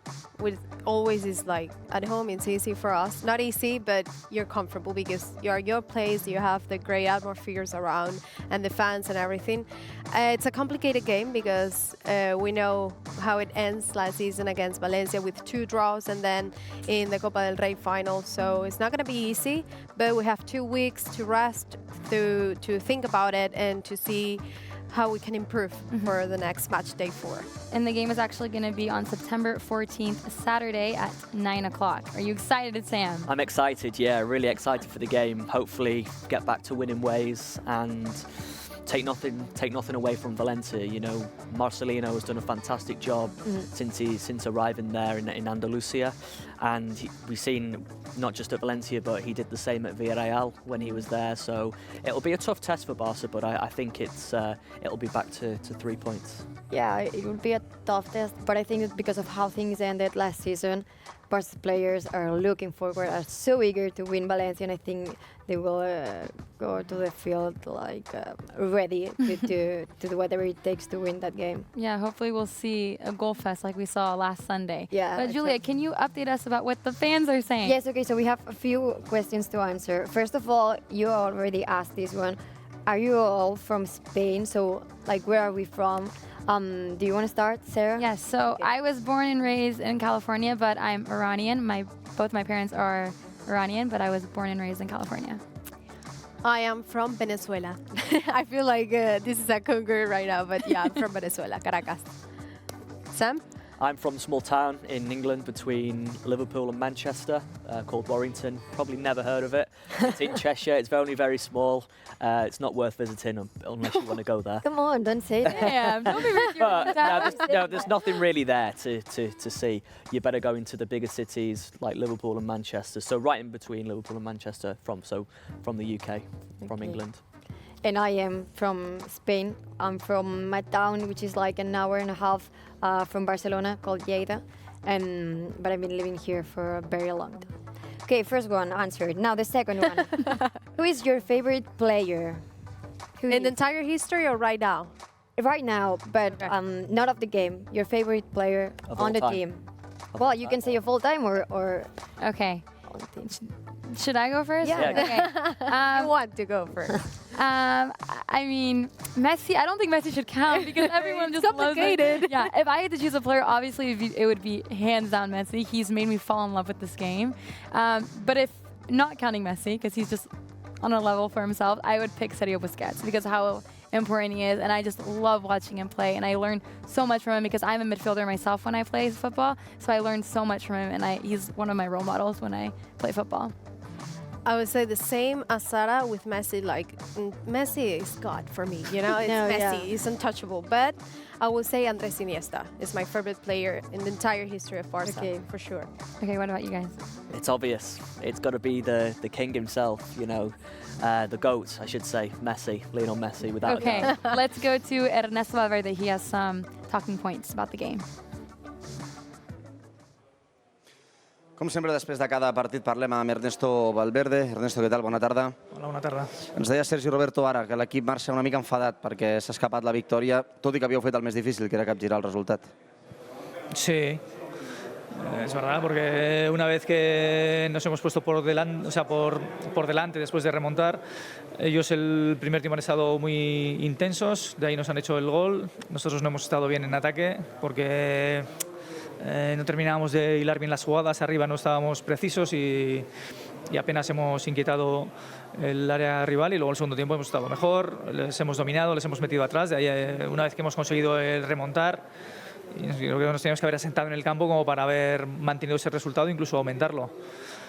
Pero hemos tenido ahí, yo creo que 5 minutos en los que se nos han echado un poco encima, un par de tiros, y en una jugada de esas absurdas pues ha sido el penalti, y bueno, y es una pena porque teníamos el partido como para ganarlo y teníamos que haberlo cerrado. Els dos jugadors que han marcat han estat Artur i Ansu, que són els jugadors que han entrat a la segona meitat. Però més enllà d'això, tenies clar el descans, que és el que li feia falta a l'equip? Perquè la sensació és que l'equip ha canviat com un mitjó totalment. Sí, teníamos que cambiar. Está claro que había que hacer algo porque nos estábamos estrellando contra su defensa y no estábamos finos a la hora de resolver en el área. No teníamos oportunidades. Si no tienes oportunidades no puedes ganar. Y nuestra idea era darle un vuelco al partido. Al final, pues bueno, han sido ellos los que han marcado, pero me llevo un poco más esa sensación de al final no haber podido refrendar la victoria cuando lo teníamos de cara. I també d'aquest partit quedarà el gol d'Ansu Fati, el jugador més jove de la història de la Lliga amb el Barça en marcar un gol. Quina personalitat, no?, per marcar un gol tal com estava el partit, perquè els 45 minuts d'avui, amb tots els respectes, no són els 15 minuts de l'altre dia contra el Betis. Avui l'equip està perdent i el jugador té la personalitat per marcar un gol sent tan jove. Bueno, es un jugador que es muy joven, pero que tiene muchas cosas buenas. Tiene remate, tiene desparpajo, encara al rival. Y bueno, todavía para él venir aquí a este campo con la presión que había y con el equipo perdiendo era una prueba difícil, y bueno, y ha respondido bien. I et faig l'última, Ernesto. Important també ara aquesta setmana de seleccions perquè pugueu recuperar efectius, perquè pugueu recuperar forces després d'aquest mes duríssim d'agost. Bueno, lo que quieres cuando no ganas es que el partido siguiente venga cuanto antes para resarcirte. Ahora tenemos que esperar aquí 2 semanas. Si hubiese preferido este parón con una victoria, pero bueno, es lo que hay. Tenemos que pensar porque llevamos 3 partidos que nos hemos puesto por detrás en el marcador, y claro, podemos pensar que tenemos que ir remontando siempre. Tenemos que intentar hacer que el partido gire al gusto que nosotros queremos, ¿no?, al ritmo que nosotros queremos, y ellos han empezado muy fuerte, se nos han puesto por delante. Eso es lo que no tenemos que permitir. Okay, so some things that he touched on. First, he said he followed what Sergio Roberto said. He was upset that they didn't get the win. It's frustrating. We made the comeback, but he's stressed that they weren't very good in the attack in the first half, but then second half they improved. They created chances, but obviously he was upset that they couldn't take home the win.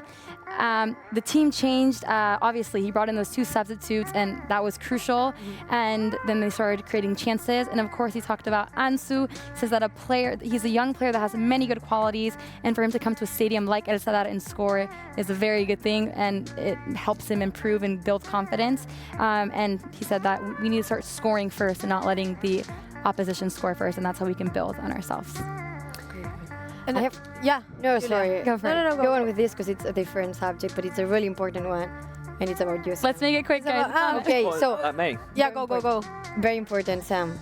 Okay, guys, there's no time for that, Julia. I'm sorry. You can tell me off camera. We have to leave. We'll save it for next time. Thank you guys for tuning in. It was a 2-2 draw at El Sadar, but we will see you guys not this weekend, but next weekend against Valencia. Thank you, guys. Okay, Julia, actually, we have time. Can you tell me? Because it was like an order. Okay, so Daniel Bramall says. I know my you good know friend. him? My Okay, good friend. Sam, what's your favorite flavor of popcorn? With popcorn, it's got to be salted.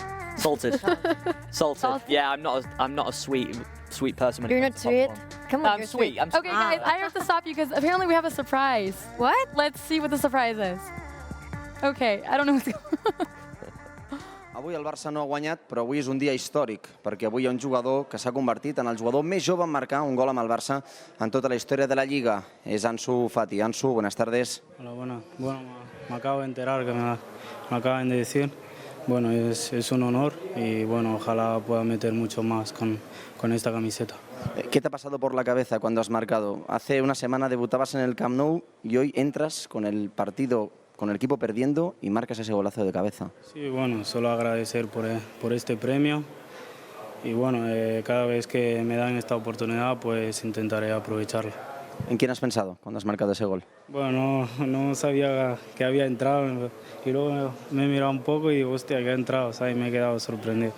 Bueno, muy contento por el primer gol, pero bueno, al final queríamos la victoria y no ha podido ser y bueno, me voy un poco triste por eso.